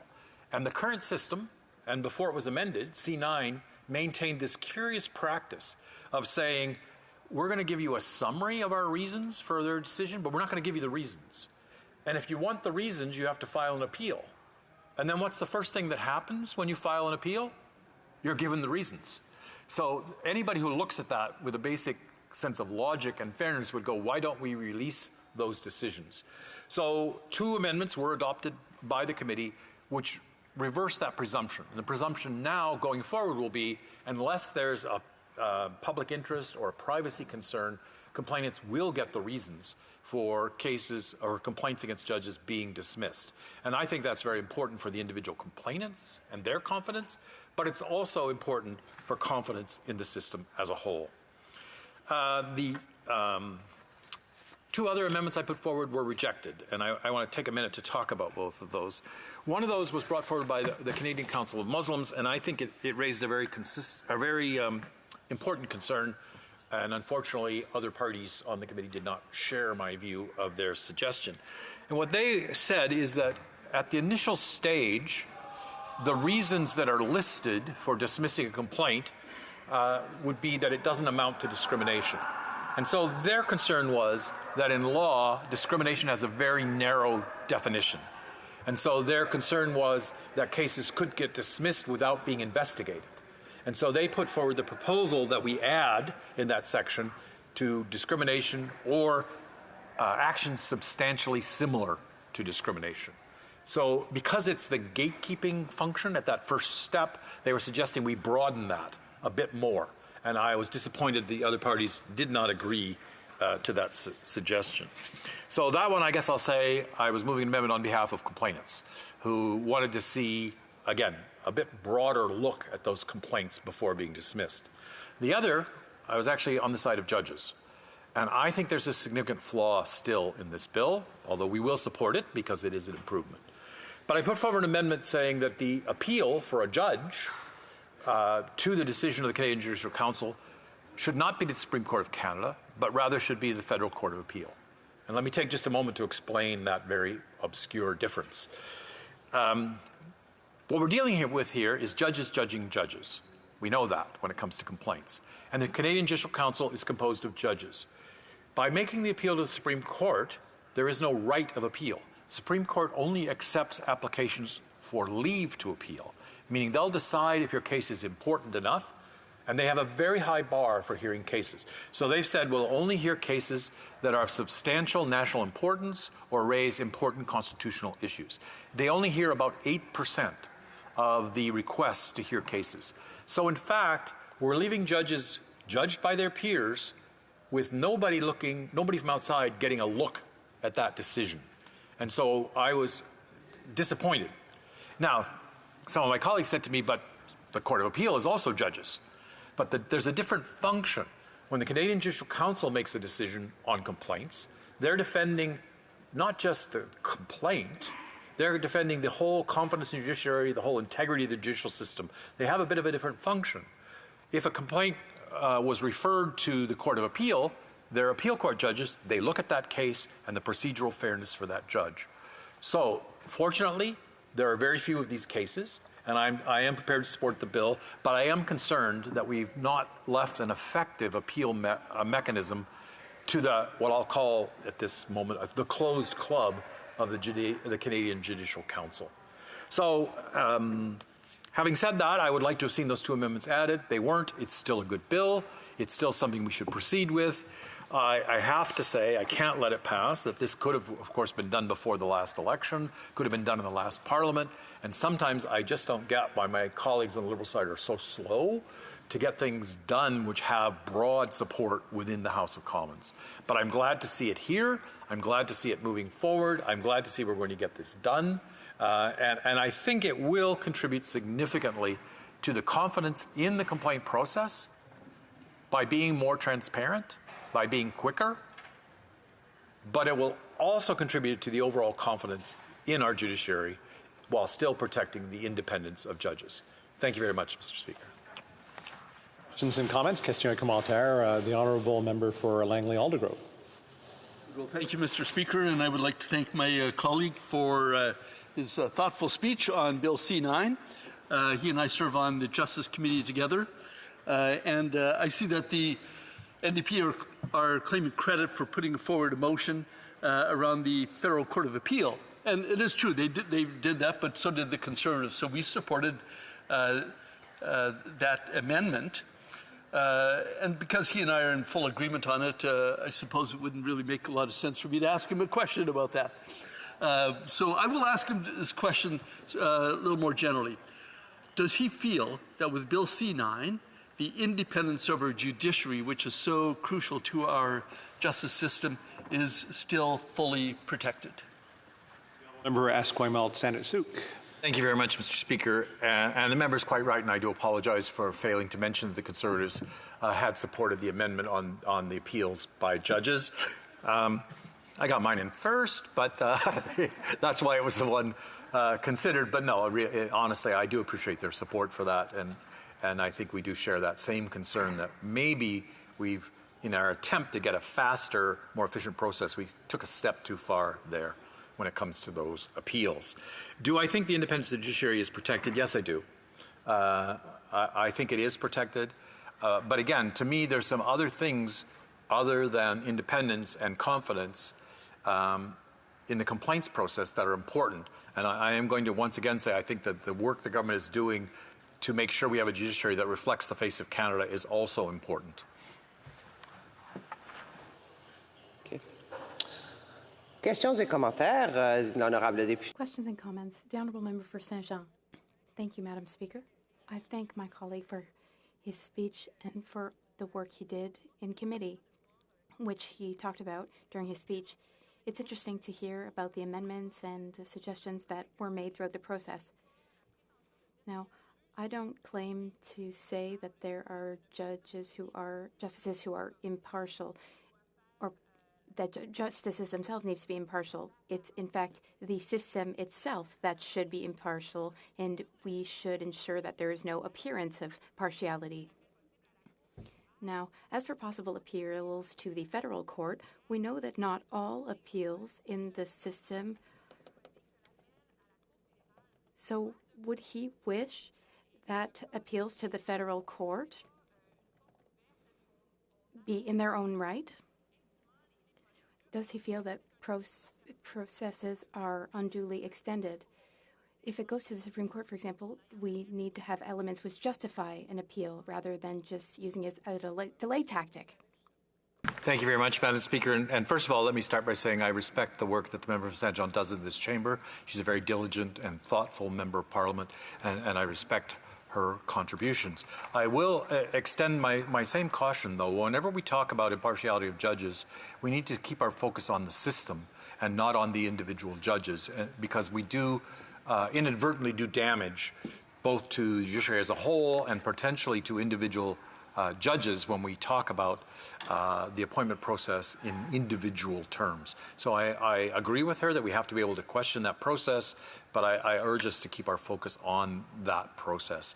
As a for the appeal, where the bloc did not support my amendment to make it to the Federal Court of Appeal, I would just say again that the Supreme Court is likely never going to hear an appeal of a judge's disciplinary complaint because of the very high standard that they have set for leave to appeal to the court. Questions et commentaires, questions and comments. The Honourable Member for Edmonton Strathcona. Thank you, Madam Speaker. And I would like to thank my colleague. Every time he stands in this place and speaks with his knowledge about the justice system in this country, I learn something. So I'm very grateful for the work that he has done and how he has such thoughtful interventions in the House. He spoke today about, of course, that this bill could have been brought forward sooner, that there is support, cross-party support, that there are still some flaws in this bill, but that it is, by and large, a good bill. He also spoke about the importance of the diversity of appointments of judges and the work that has been done in that place, in that area. I've been hearing some worrying concerns about the diversity of appointments in Alberta, in my home province. I'm wondering if he could speak a little bit about how we could improve that system even further, how we could ensure that system is appropriate across the country.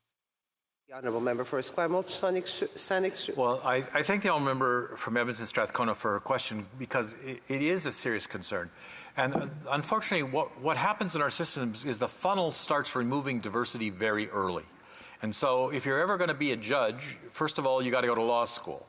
And the ability of various communities to get their kids into law school is highly differentiated. So certainly if we're talking about Black Canadians, we're talking about Indigenous Canadians, the number of people who are represented at the law school level is far below what it should be. And so we start narrowing the funnel at law school. And then you have to serve, you have to practice law for 10 years. So we have a time factor.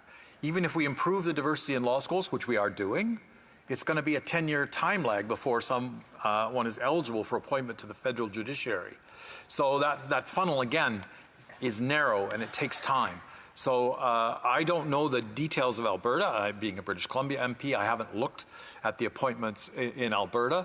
But I am hopeful that both the initiatives of law societies and law schools to get more women and more people of color into law school, into the profession, will eventually produce a more diverse judiciary. Questions and comments? Resuming debate, the Honourable Member for Peace River, Westlock. Thank you, Madam Speaker, and it's my honor to rise to talk to C9 today. I know that this is always an interesting topic, and I've spoken to it at the other stages along the way as well. I just want to, commend the Liberals for taking on the issue of judge accountability. It seems like an interesting topic for me, given the fact that Conservatives are often critical of the decisions that are made by judges across Canada. We find their leniency to be annoying. We find the overturning of the mandatory minimum sentencing to be frustrating, all of these kinds of things. And so we think that there needs to be an accountability for judges along the way. Then there is the issue around comments that are made by judges in the public. We've seen that become an issue along the way as well. And then there's the actions of judges, the actions that judges may take in their personal lives that are beyond the pale and are frustrating to the public, that folks would be in a position of authority, in a position of stature in our society, and behaving in such a manner. And these are all areas of which we need to have a level of accountability. Now, the member from the Saanich talked about the independence of the judiciary, and I think that that's an important principle, and I think that this bill does maintain that for sure. Now, I would just want to talk a little bit about. I think this bill does a good job around personal behavior, accountability, and around comments that are made by judges outside of their particular role, but it doesn't necessarily deal with accountability in terms of judgment making and things like that. And so, I would suggest perhaps there's an opportunity to go forward from here. I think we will be supporting this bill. I think this is a good first step. We've heard from from folks from across the country around the appeals process, and Conservatives put forward recommendations to not make the Supreme Court the final appeals process, but the Federal Court of Appeals the final appeal process, and I would have supported that as well. Now, around the judgment accountability, that's an interesting and more complicated area to ensure accountability in judgment. And so I have been, for as long as I have been here, I've been trying to come up with a solution for that, maintaining the independence of the judiciary, but also having some sort of accountability for judgments that are made that are not in line with what the Canadian public agrees with. We've seen very recently around sexual assault and people who are intoxicated. We've seen a horrendous judgment from judges on that respect. Now, I understand that there's the notwithstanding clause here, so that Parliament can pass legislation to clarify a judgment using the notwithstanding clause. But we've seen how the Liberal government is odious to use the notwithstanding clause, and has condemned other governments for using the notwithstanding clause. And the notwithstanding clause is an extreme measure, and it also comes with a 5-year renewal process. And so I don't think that is necessarily a good process as well. So one of the more fascinating items that has come to my attention, and possibilities, I suppose, I throw this out there as more of a possibility than, is around having judge selection, that having a panel of judges be put forward. As I understand it, cases are generally assigned to judges from a chief justice of sorts. Their cases are assigned to particular judges along the way. There are jurisdictional regions where cases come from that are assigned then to particular judges, and there might be an opportunity for kind of like the movement of culture within the decisions that are made by judges, to put forward a panel of judges rather than one particular judge. And similar to jury selection, to have both the prosecution and the defense then to agree upon a particular judge. So if 3 judges were put forward, were given the particular case, there would be a kind of a selection of judge that would then, if you could get out of the 3, the prosecution and the defense would have to agree on a particular judge. That may, in fact, kind of be the free market of judges, so to speak, a selection process for judges, to have somewhat of a judge accountability. So judges that are making poor judgments would not get as many cases, and therefore that would be kind of a corrective action. I'm not a lawyer, I'm not a mechanic, and so there may be huge holes in this argument, but it seems to me that is one way of providing judge accountability without going after the independence of the judiciary. If we're having this place deal with judges and their inaction or their overturning of laws or their because there is an interface there, that I think would be problematic, and putting politics in the judiciary would also be problematic. We want an independent judiciary, and I think that is very important. I want to reinforce that once again. And so I just put forward that idea around the panel of judges and the judge selection process as a possible opportunity for another mechanism for judge accountability. That said, Madam Chair, I'm going to turn my focus a little bit more to more broader justice issues in this country. We see the lowering of sentencing across the board with C-71 and now C-5. We see how the removal of sentencing, or the reduction of sentencing across the country, has led to a increase in violent crime across the country. We have a general, and folks come to me often, Madam Chair, about the rural crime in our communities and how that seems to be on the increase.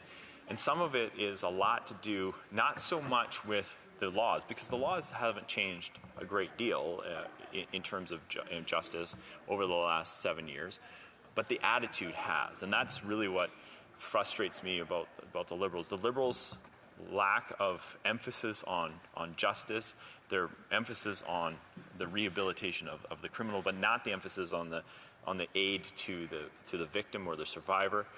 These kinds of things have really frustrated, and the lack of taking seriously the crime that does happen in our communities. Now, I totally understand that this is there's a host of things from our prison system to our justice system, but also to our laws, and all of those things come into place. But then there's the administration of all of it, and when people feel that the system will work, justice will be brought, their case will be heard, that justice will be had, that the person will go, that if they're a victim of crime, that if the person will be taken out of your community, that if your property will be returned to you, all of these things, there is an appetite to participate.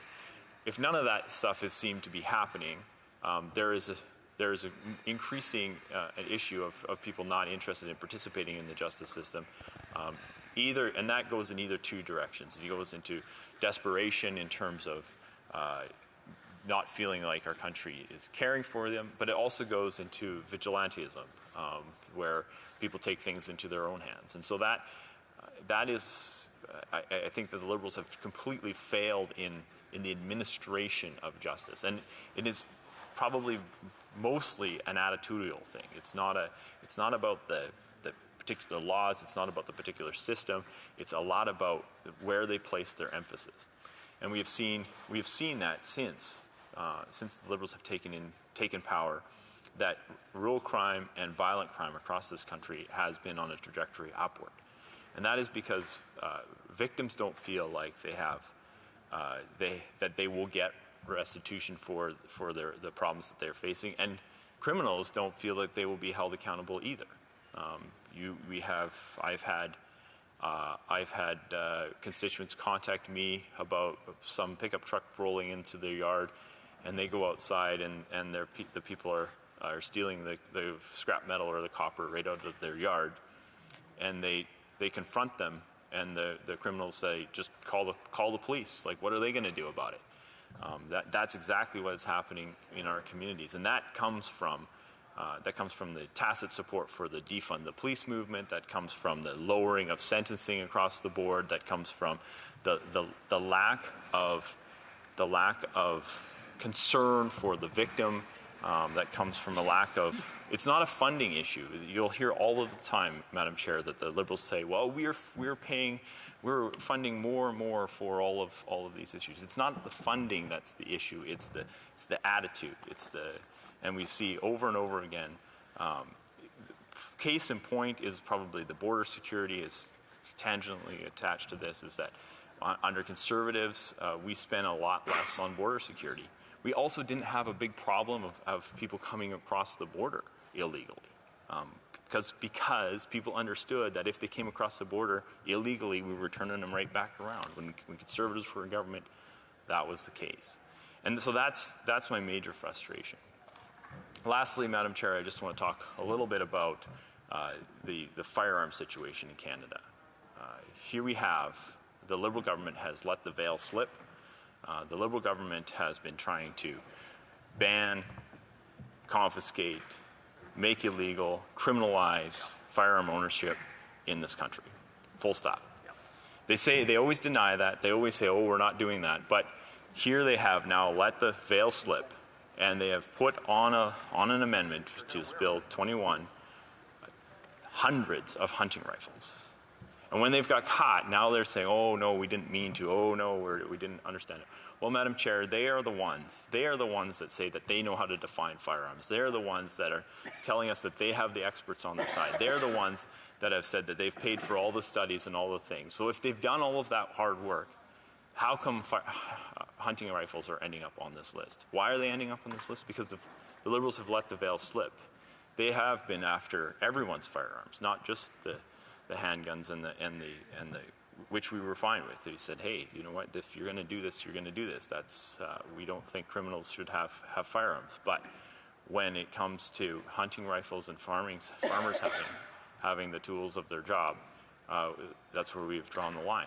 And so we now know what the Liberals' plans are when it comes to firearm ownership in this country, is that they want to ban it, they want to criminalize it, and they want to confiscate the firearms of everyday Canadians. And that is extremely worrying, Madam Chair, extremely worrying. And so while this particular bill is about judge accountability, and I commend the Liberals for, I didn't think they had it in them to bring forward a bill on judge accountability. I'm happy that they have.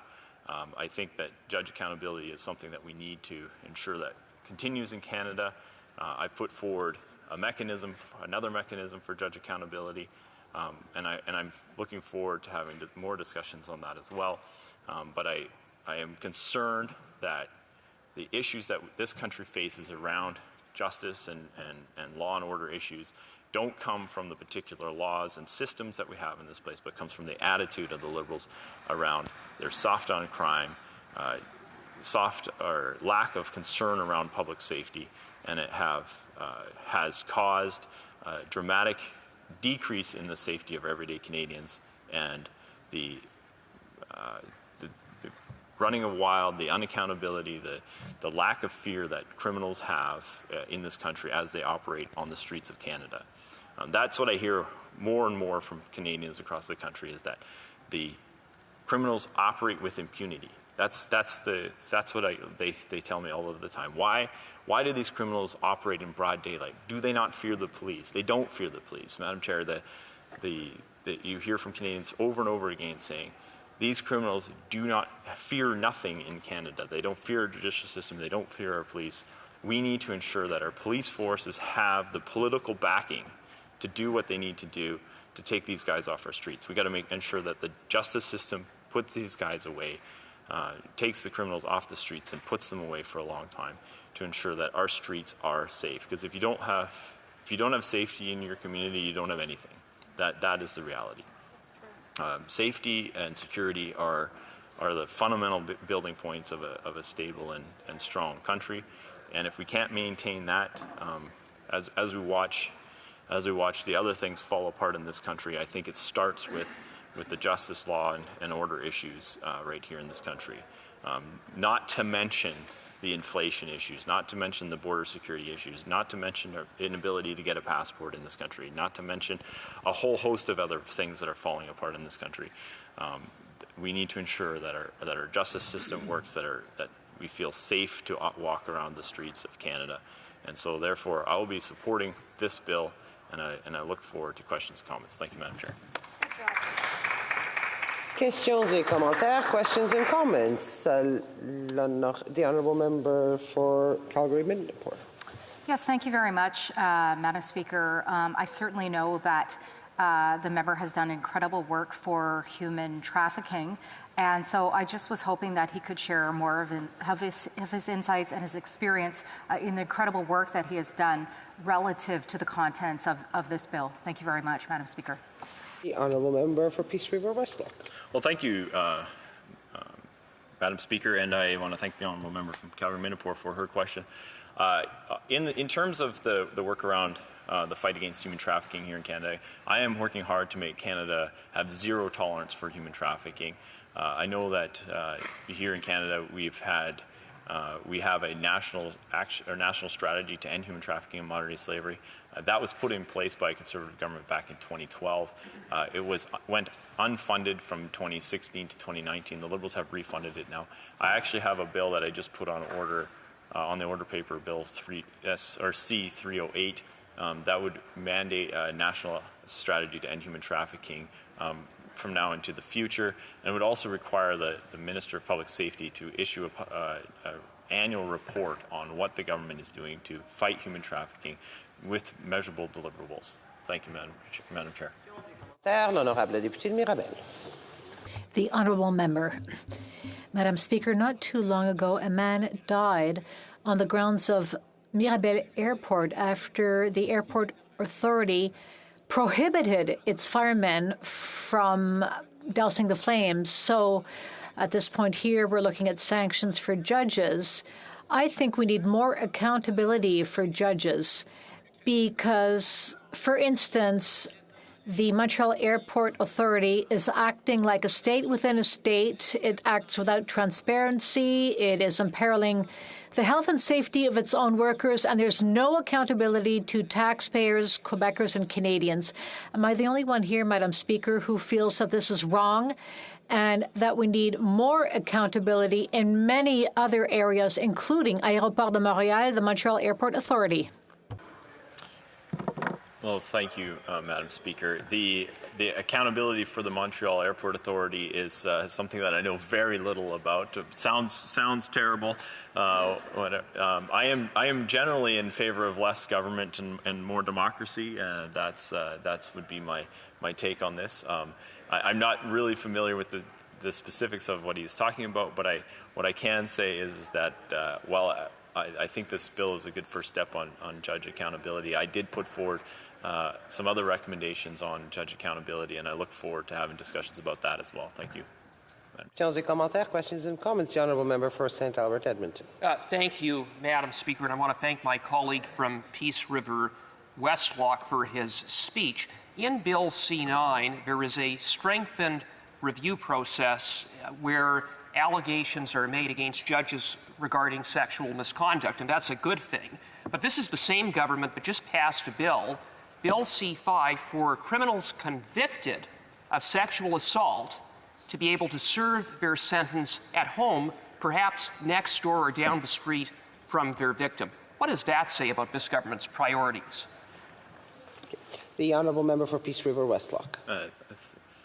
Thank you, Madam Speaker. That was precisely the point of my entire speech, was how it is the attitude of the Liberal government around crime that is causing the increase of crime across this country. This Bill C-5, which the member mentioned, also makes it so that human traffickers can be placed under house arrest rather than spend their time in jail. Madam Chair, many human traffickers are able to control their victims from inside prison, never mind if they're inside the very same community that they were operating from before. Many of them operate from their homes, or many of them are able to control their victims through a multitude of means, and not taking these people out of society to do their time out and to rehabilitate them is a complete failure of justice, and is leading to the reasons why Canadians don't report crime when they see it, and why criminals feel that they can operate with impunity. Thank you, Madam Chair. Questions and comments? The Honourable Member for Calgary-Midnapore.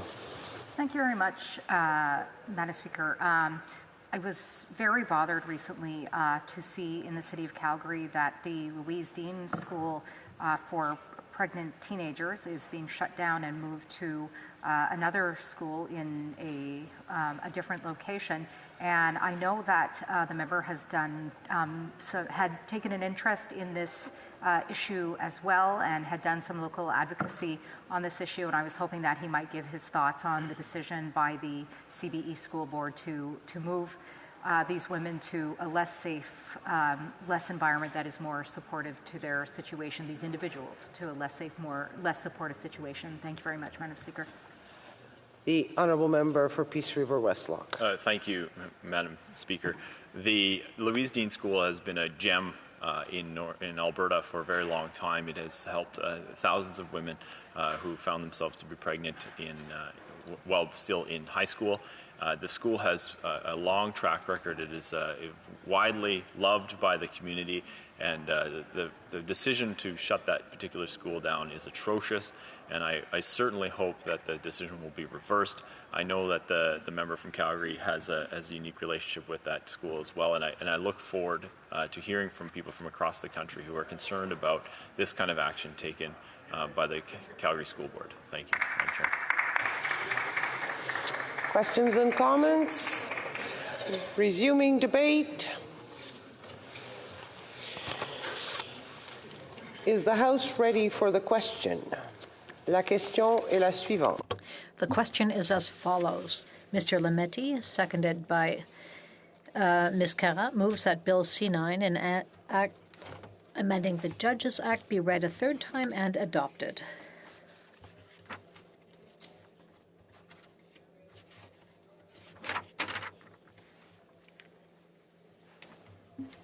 Rise and indicate it to the chair. Yes, the Honourable Deputy House Leader, yes. Your request that be carried unanimously. I therefore declare the motion carried. Of this bill, troisième lecture de ce projet de loi. Orders of the day. Oh, sorry, the Honourable Deputy House Leader. Thank you, Madam Speaker. And I think if you canvass the House, I'm sure you'll find consent to see the clock at 1:30. Great.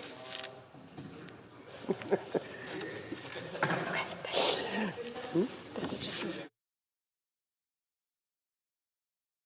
So it being 1:30, the House will now proceed to the consideration of private members' business as listed on today's order paper. Orders of the day.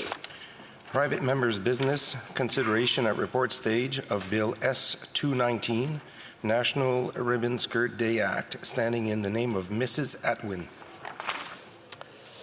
Comme il n'y a aucune motion à l'état.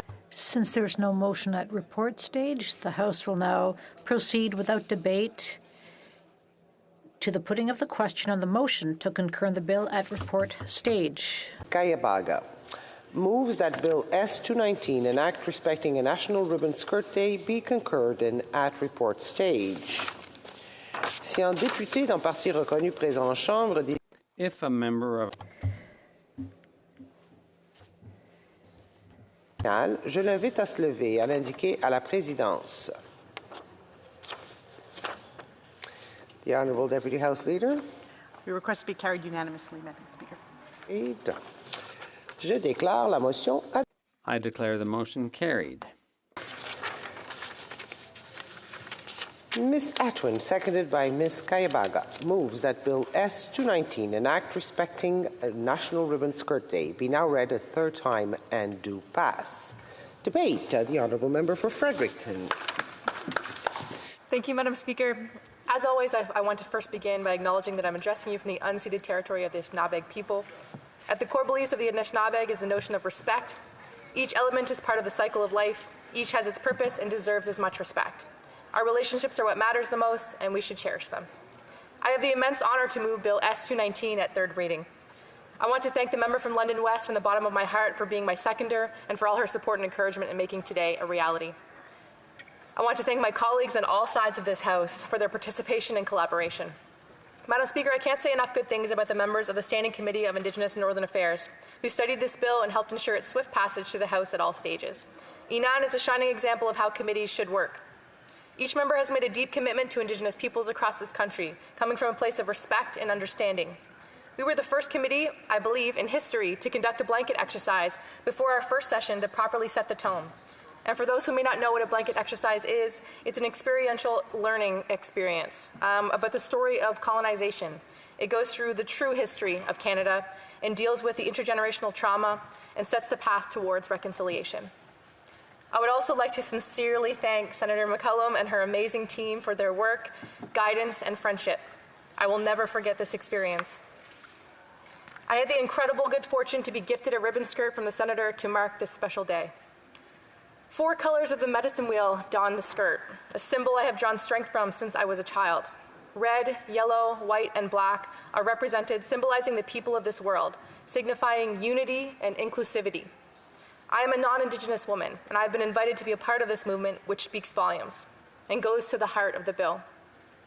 There is also 3 corn stalks featured on the skirt. To me, this represents motherhood, planting a seed and raising my 2 sweet Wulastugao Wazizug, my children. I am incredibly grateful, and I will cherish my skirt forever.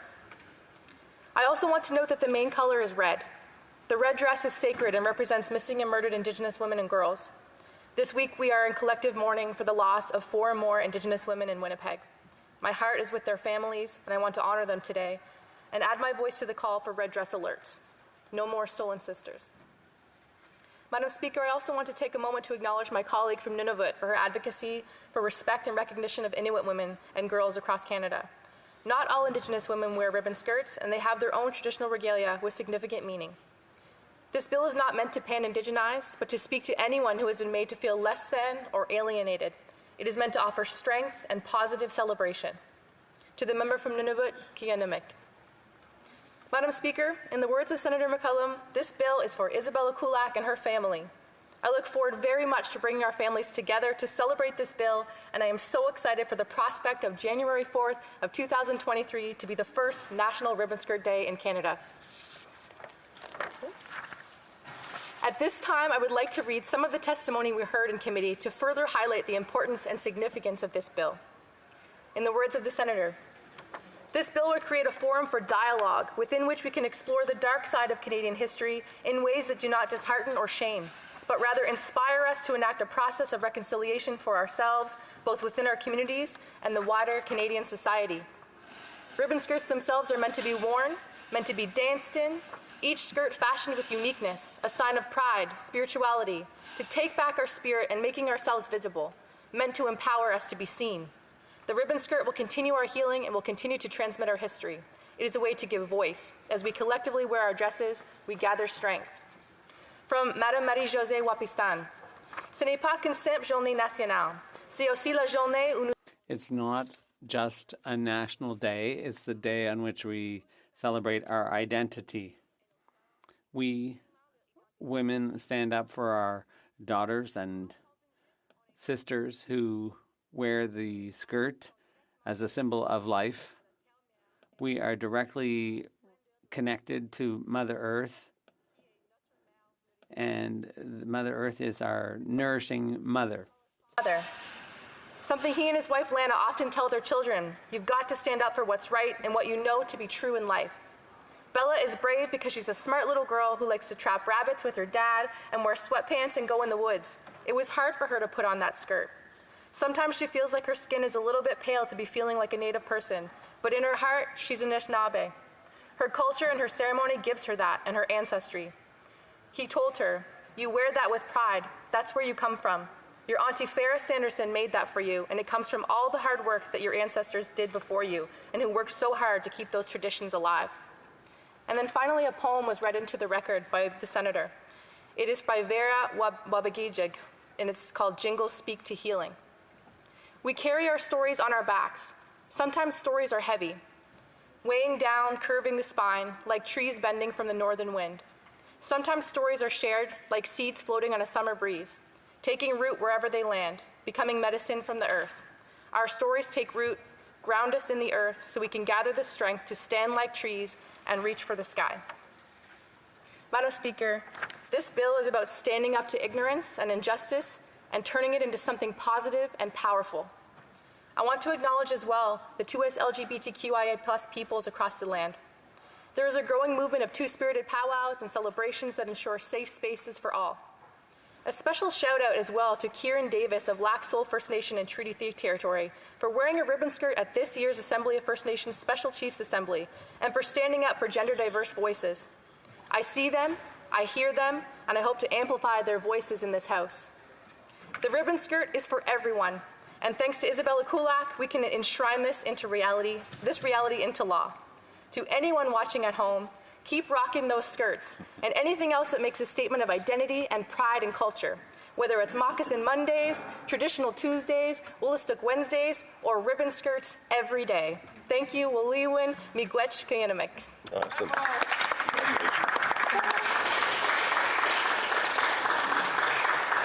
Questions and comments, questions et commentaires.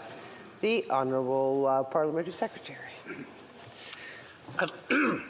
I'd like to thank the member for her speech and for her advocacy and her speech, not only today, but in the INAN committee.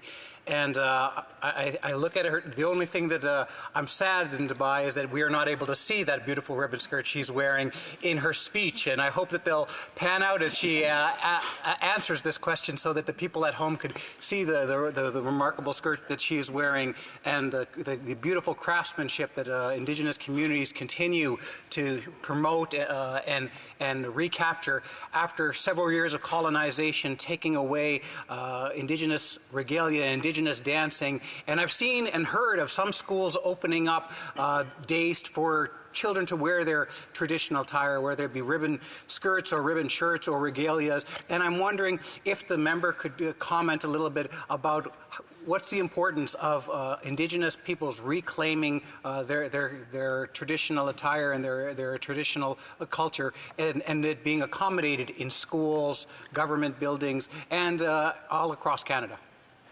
Honourable Member for Fredericton. Thank you, Madam Speaker, and I thank my honourable colleague and my dear friend from Sydney, Victoria, for that question. I mean, it speaks so much again about the path of reconciliation. That's what it's all about, is reclaiming. It's about safe spaces. It's about being proud of identity. It's about awareness. It's about bringing people together, building those bridges. And what I've seen across this country is so many more entrepreneurs are actually making and selling ribbon skirts and sharing this and spreading it throughout their communities. They're doing exercises in schools to teach other little girls how to make their own ribbon skirts for every occasion. So it's this beautiful thing that has snowballed. And again, Isabella has started all of this. So it's just an incredible shining moment for this young girl who has drawn such strength, I hope, from this process. And we're all just so proud. And I'm really proud to be a part of this journey. Thank you. Questions and comments? The Honourable Member for North Island Powell River. Well, thank you, Madam Speaker, and I want to thank the member for this important bill and also for her speech today and the one that she had not too long ago.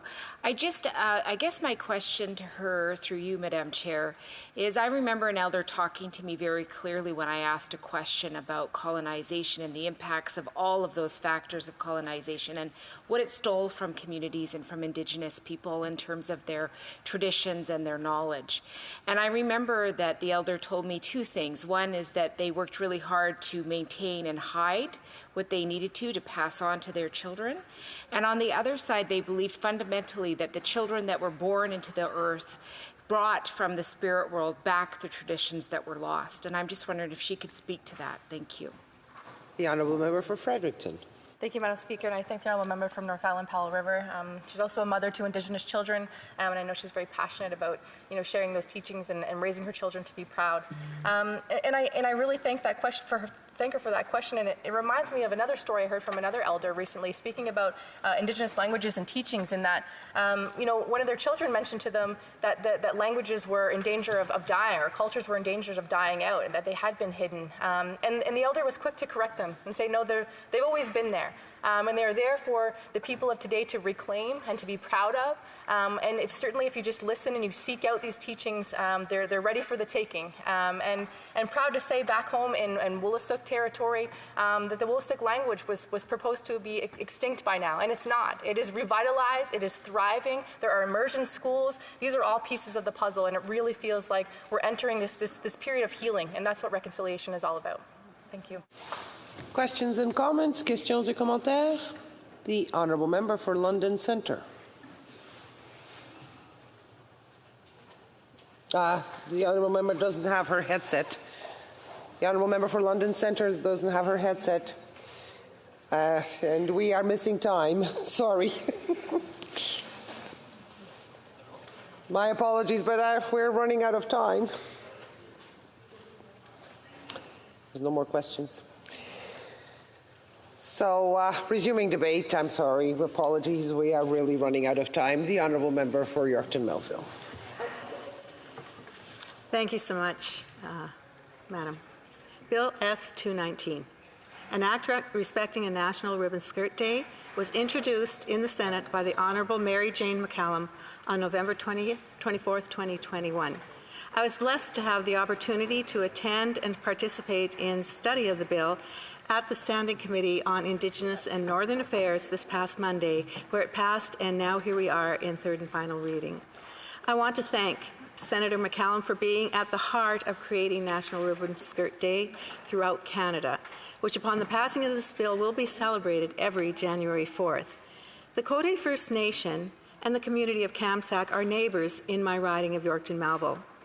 On December 18th, 2020, the 10-year-old Isabella from the Cote First Nation wore a ribbon skirt to her school in Kamsack.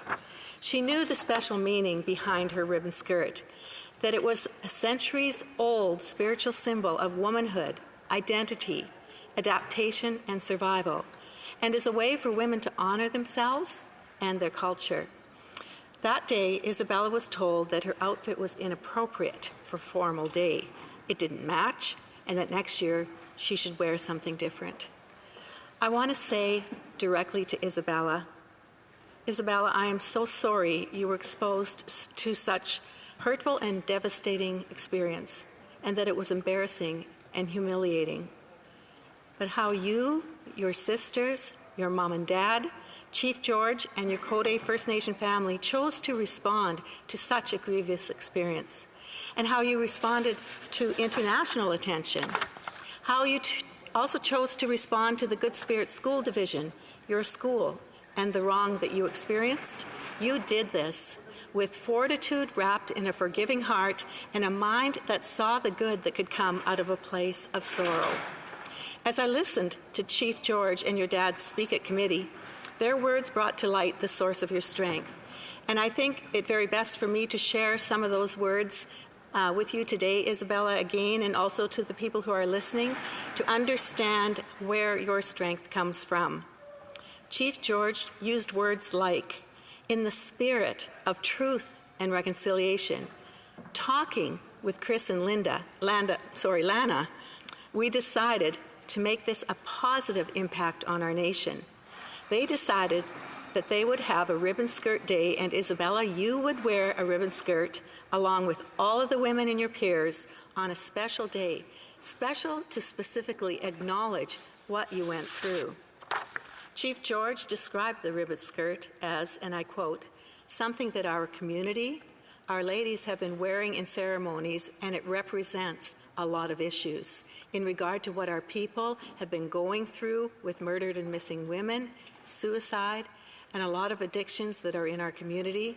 It's a way of us coming together and healing, end quote. He also spoke of the participation of the Good Spirit School Division, Cote First Nation, and the Kamsack Collegiate Institute deciding to come together and come up with a day when this young girl, Isabella, could tell the world her story in a manner that was supported by her dad, Chris, and her mother, Lana. He spoke of the opportunity with the Good Spirit School Division that opened a door regarding the curriculum to put Cote language, history, and all the things that First Nations have gone through into the non-First Nation school, to introduce land-based training, which is bringing the schools out to Cote First Nation to give them an opportunity to participate in cultural activities, as well as a cultural room in the school, which some of the elders visit, and they share their stories with those that are interested. He shared the desire to see all cultures represented in the school, to be proud of who they are, and to wear their attire anytime, not just on January 4th. Isabella, your dad also shared such heartfelt comments, saying that the now Director of Education at Good Spirit School Division was very gracious and gave the impression she believed what he shared about what you experienced. He said, and I quote, "We were immediately working on solutions. I remember us speaking about faith and belief. I remember speaking about the coat of many colors and how the Creator made such a wondrous variety of people that we might fellowship and be close together and learn each other's ways, learn to be tolerant of each other and loving of each other." He went on to say, "These are all values that my family stands firmly on. We have to be the change that we see in the world." And clearly, Isabella, those values are represented in who you are and how you behave. He continued saying, I'm raising 7 girls. That is amazing, all on its own. I'm raising 7 girls with this in their hearts. I get the strength to do this as a father through my wife and my family's culture. We are just so humbled to be honored in such a way and to stand for all the First Nations and Indigenous peoples. You know, I don't have a lot more to say, but I want to make sure that I end with at least this final comment by your father, Isabella. It truly speaks to why you've been able to turn ashes into beauty, and why Ribbon Skirt Day will be remembered as a significant turning point in reconciliation in so many ways. He said, "I think that the advocacy that my daughter displayed was definitely through the hand of the Creator. Nothing is by mistake, and the divine nature of what's going on here shows that the Lord is in all things, and He's guiding us all here today to do the right thing and show unity and some respect and realize our mistakes of the past can be righted. And we need to do the best thing for the youth of Canada now. I believe that's what we're doing today, end quote. So I just want to say, Isabella, I am looking forward to January 4th on being home, no matter what. I don't know what else is going on. I'll have to talk to the whip, possibly. I don't know.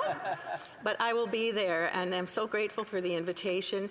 And again, this is an amazing achievement of reconciliation, and I'm so very pleased to represent the First Nation of Cote and the communities of Yorkton Melville. Thank you, Madam Speaker.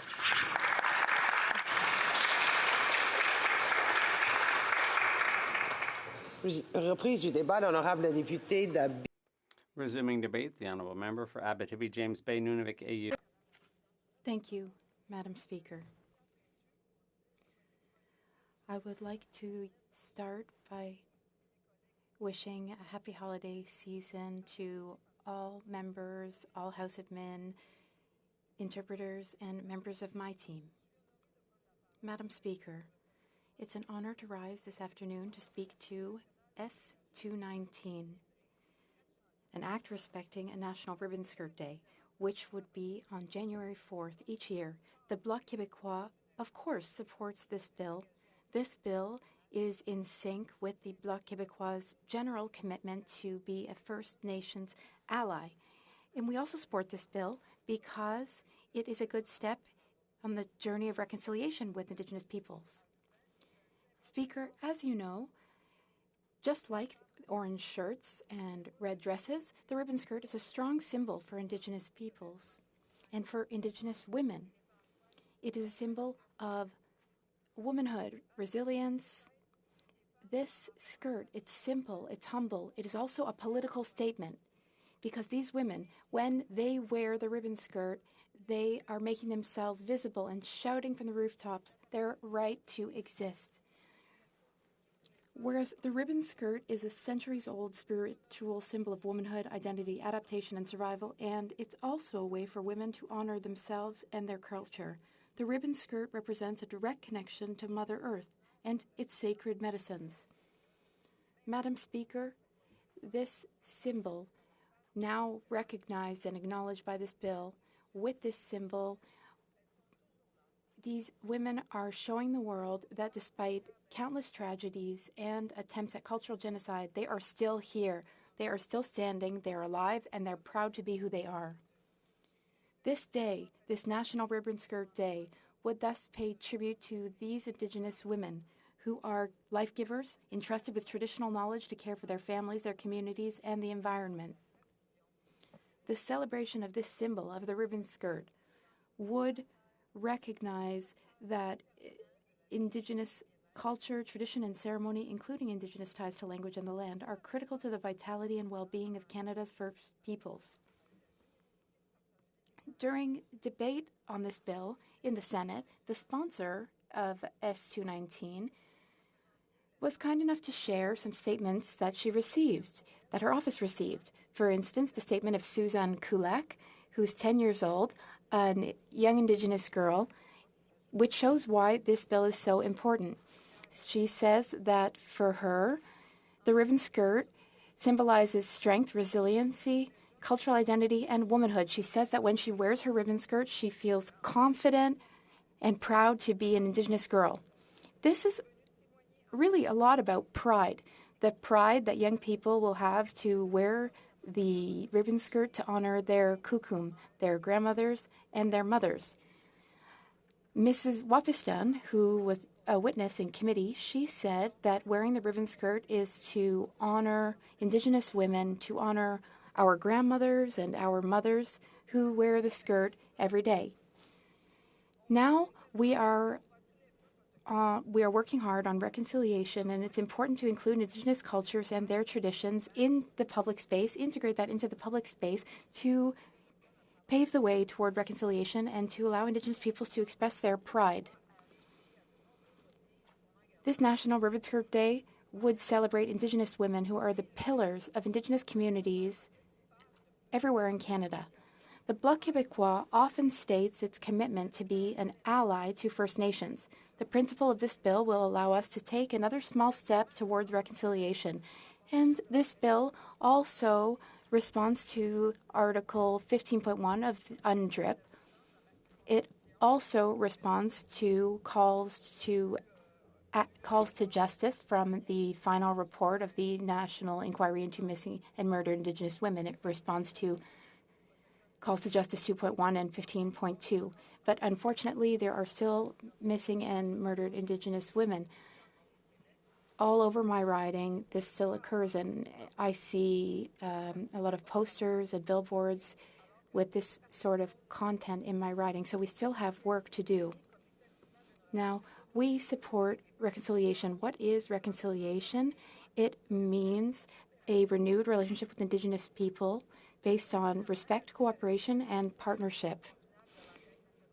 Call to Justice 2.1 of the final report of the National Inquiry calls on all governments to recognize the rights of Indigenous people to their cultures, their languages, and to recognize these as inherent constitutionally protected rights pursuant to Section 35 of the 1982 Constitution Act, and calls on us to ensure and guarantee this protection.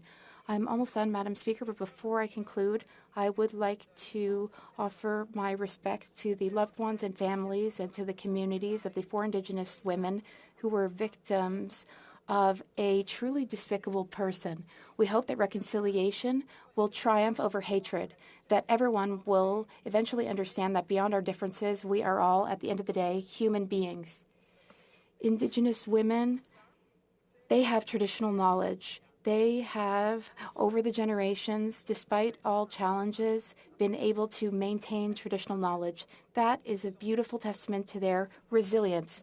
And I hope that in this bill, we will show these women and their communities that they're not alone anymore. Thank you, Madam Speaker. The Honourable Member for North Island Powell River. Well, thank you, Madam Speaker. And first, I just want to acknowledge the people of this territory, the Anishinaabe, for letting us continue to work here. We know that the history is not a good one, but here we are on their territory making the laws of this country. And I also want to take this opportunity to honor all of the missing and murdered Indigenous women across this country. We know as we look at what's happened in Winnipeg, this raw wound has been ripped open yet again, and we know so many people around this country are suffering. And I want to recognize and honor the hard work that they're doing just in every moment, surviving this history, surviving this reality now, and what that means. Madam Speaker, everywhere we go in this country, it is Indigenous land, and it is a very special relationship between the first people of that land and the land itself. I remember years ago speaking with the late Elder Ellen White from Snuneymuxw. I'm so honored that she took the time that she did with me. And I expressed my concern about the fact that colonization was continuing to happen, that so much of culture was lost due to the smallpox, to outlawing traditional practices, residential schools, day schools, and the continued taking of Indigenous children in apprehension today. And she told me that much of the knowledge was saved, protected, and hidden to keep it safe. And that everything that was lost came back in the children that were born. That they were the carriers of knowledge from the spirit world, so that really nothing was ever lost. And that had a really significant impact on me. When I look at Bill S-219, a bill to make January the 4th National Ribbon Skirt Day, this is what I thought of. How, in spite of everything, in spite of such a targeted effort to destroy the first people of this land, they are still here. And how the children keep bringing things back to our communities in so many ways. Indigenous children come carrying inside them this beautiful spirit that will not bend in the face of discrimination, hate, or shaming. So when we think specifically about this day, we have to think of Isabella Kulak, who at 10 years old inspired a movement based on the pride she had in herself, in her family, and in her culture by wearing a ribbon skirt to school. From the Cote First Nation in Saskatchewan, she wore her ribbon skirt to a formal event at her school. Sadly, an educational assistant made fun of her. Why any adult would feel the need to make a child feel small, I just never can understand. The pain perpetrated on children's bodies and spirits over history has never made any sense to me. Indigenous children for far too many generations continue to experience this pain and suffering, and I think collectively in this place we must all fight to make it stop. Yes. But this did not prevent Isabella from her own sense of pride in her family or her family's determination to support her. This moment of shaming was made into something powerful and beautiful. In solidarity, women and men wearing their ribbon skirts and shirts walked Isabella to school in January. And people from around the globe began to post ribbon skirt photos in her name. I remember, Madam Speaker, my Granny Minnie from Stillatin First Nation, who went to the Jack Residential School, used to always say to me, "We are still here." And I remember as a child not understanding what that meant. I just knew that we were here. And as I got older and learned about the history and what that meant for my granny, I understood that what she meant was no matter what happened, we just found a way to survive in those communities. And I have such deep respect for that. And I think, I often say to people when they express pity for Indigenous communities, I hope you have compassion, but I hope you recognize how powerfully strong they are because they are still here. So I want to just recognize those moments of solidarity, moments when we stand with Indigenous children and we hold them up and keep them strong in the face of so many challenges. And we know that the support of Isabella became much bigger than her community and spread across Canada. Her love for culture, family, and community made her famous. And I think that's beautiful. I am in support of this bill because pride of First Nations, Inuit, and Métis culture is part of the restoration of communities who have experienced genocide in this country. But it is also a significant part of Canada becoming a much better and stronger country. And, Madam Speaker, I can't help but think of my son, Henry. He comes from Homolko First Nations, Coast Salish Nation, and of course those people always wore cedar. And I remember when he was a young person, he worked with an incredible, powerful weaver, Cheyenne Waters, and he made himself a cedar hat. But it wasn't made in this traditional way. He actually made a cedar top hat. It's beautiful, and it has a very important place in our house. And as he got older, he would wear it to high school on their Fancy Fridays. So every Fancy Friday, he would wear a suit or a vest and his cedar top hat. And I watched him walk with pride into his school and was really moved that that was part of his reality and his identity and that he wasn't going to hide it. There is no doubt in our country, or in our children, there is no core doubt in them about who they are and where they came from. And we have to continue to fight for that to be a reality for all Indigenous children. They know where their territory is under their feet, and I am so proud of them. Honoring National Ribbon Skirt Day on January 4th is important, and I look forward to supporting this bill. Thank you, Madam Speaker. Resuming debate, the honourable member for Fredericton for her right of reply. Thank you, Madam Speaker, and I thank everyone who participated today, and again, everyone who's helped make this a reality. And I think that ribbon skirts, much like reconciliation, is for everyone. And it makes me think of the new name for our Friendship Center back home, which is Munagwanawijig, which means people of the rainbow. And it's about that inclusivity. It's about bringing everyone together. So like I've said many times in this House, it's so important that we honor Indigenous women and girls across this country because that, to me, is the fundamental key towards that meaningful reconciliation. And today we have taken a very big step forward in doing that, and I'm just so grateful. Thank you, Madam Speaker. Fantastic. My sheets.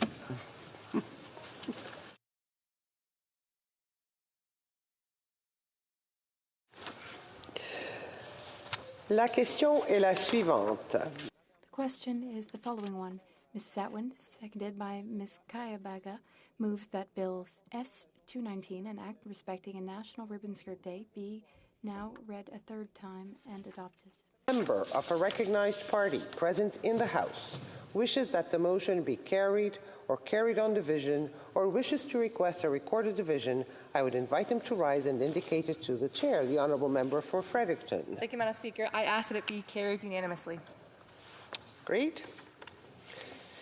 I therefore declare the motion carried.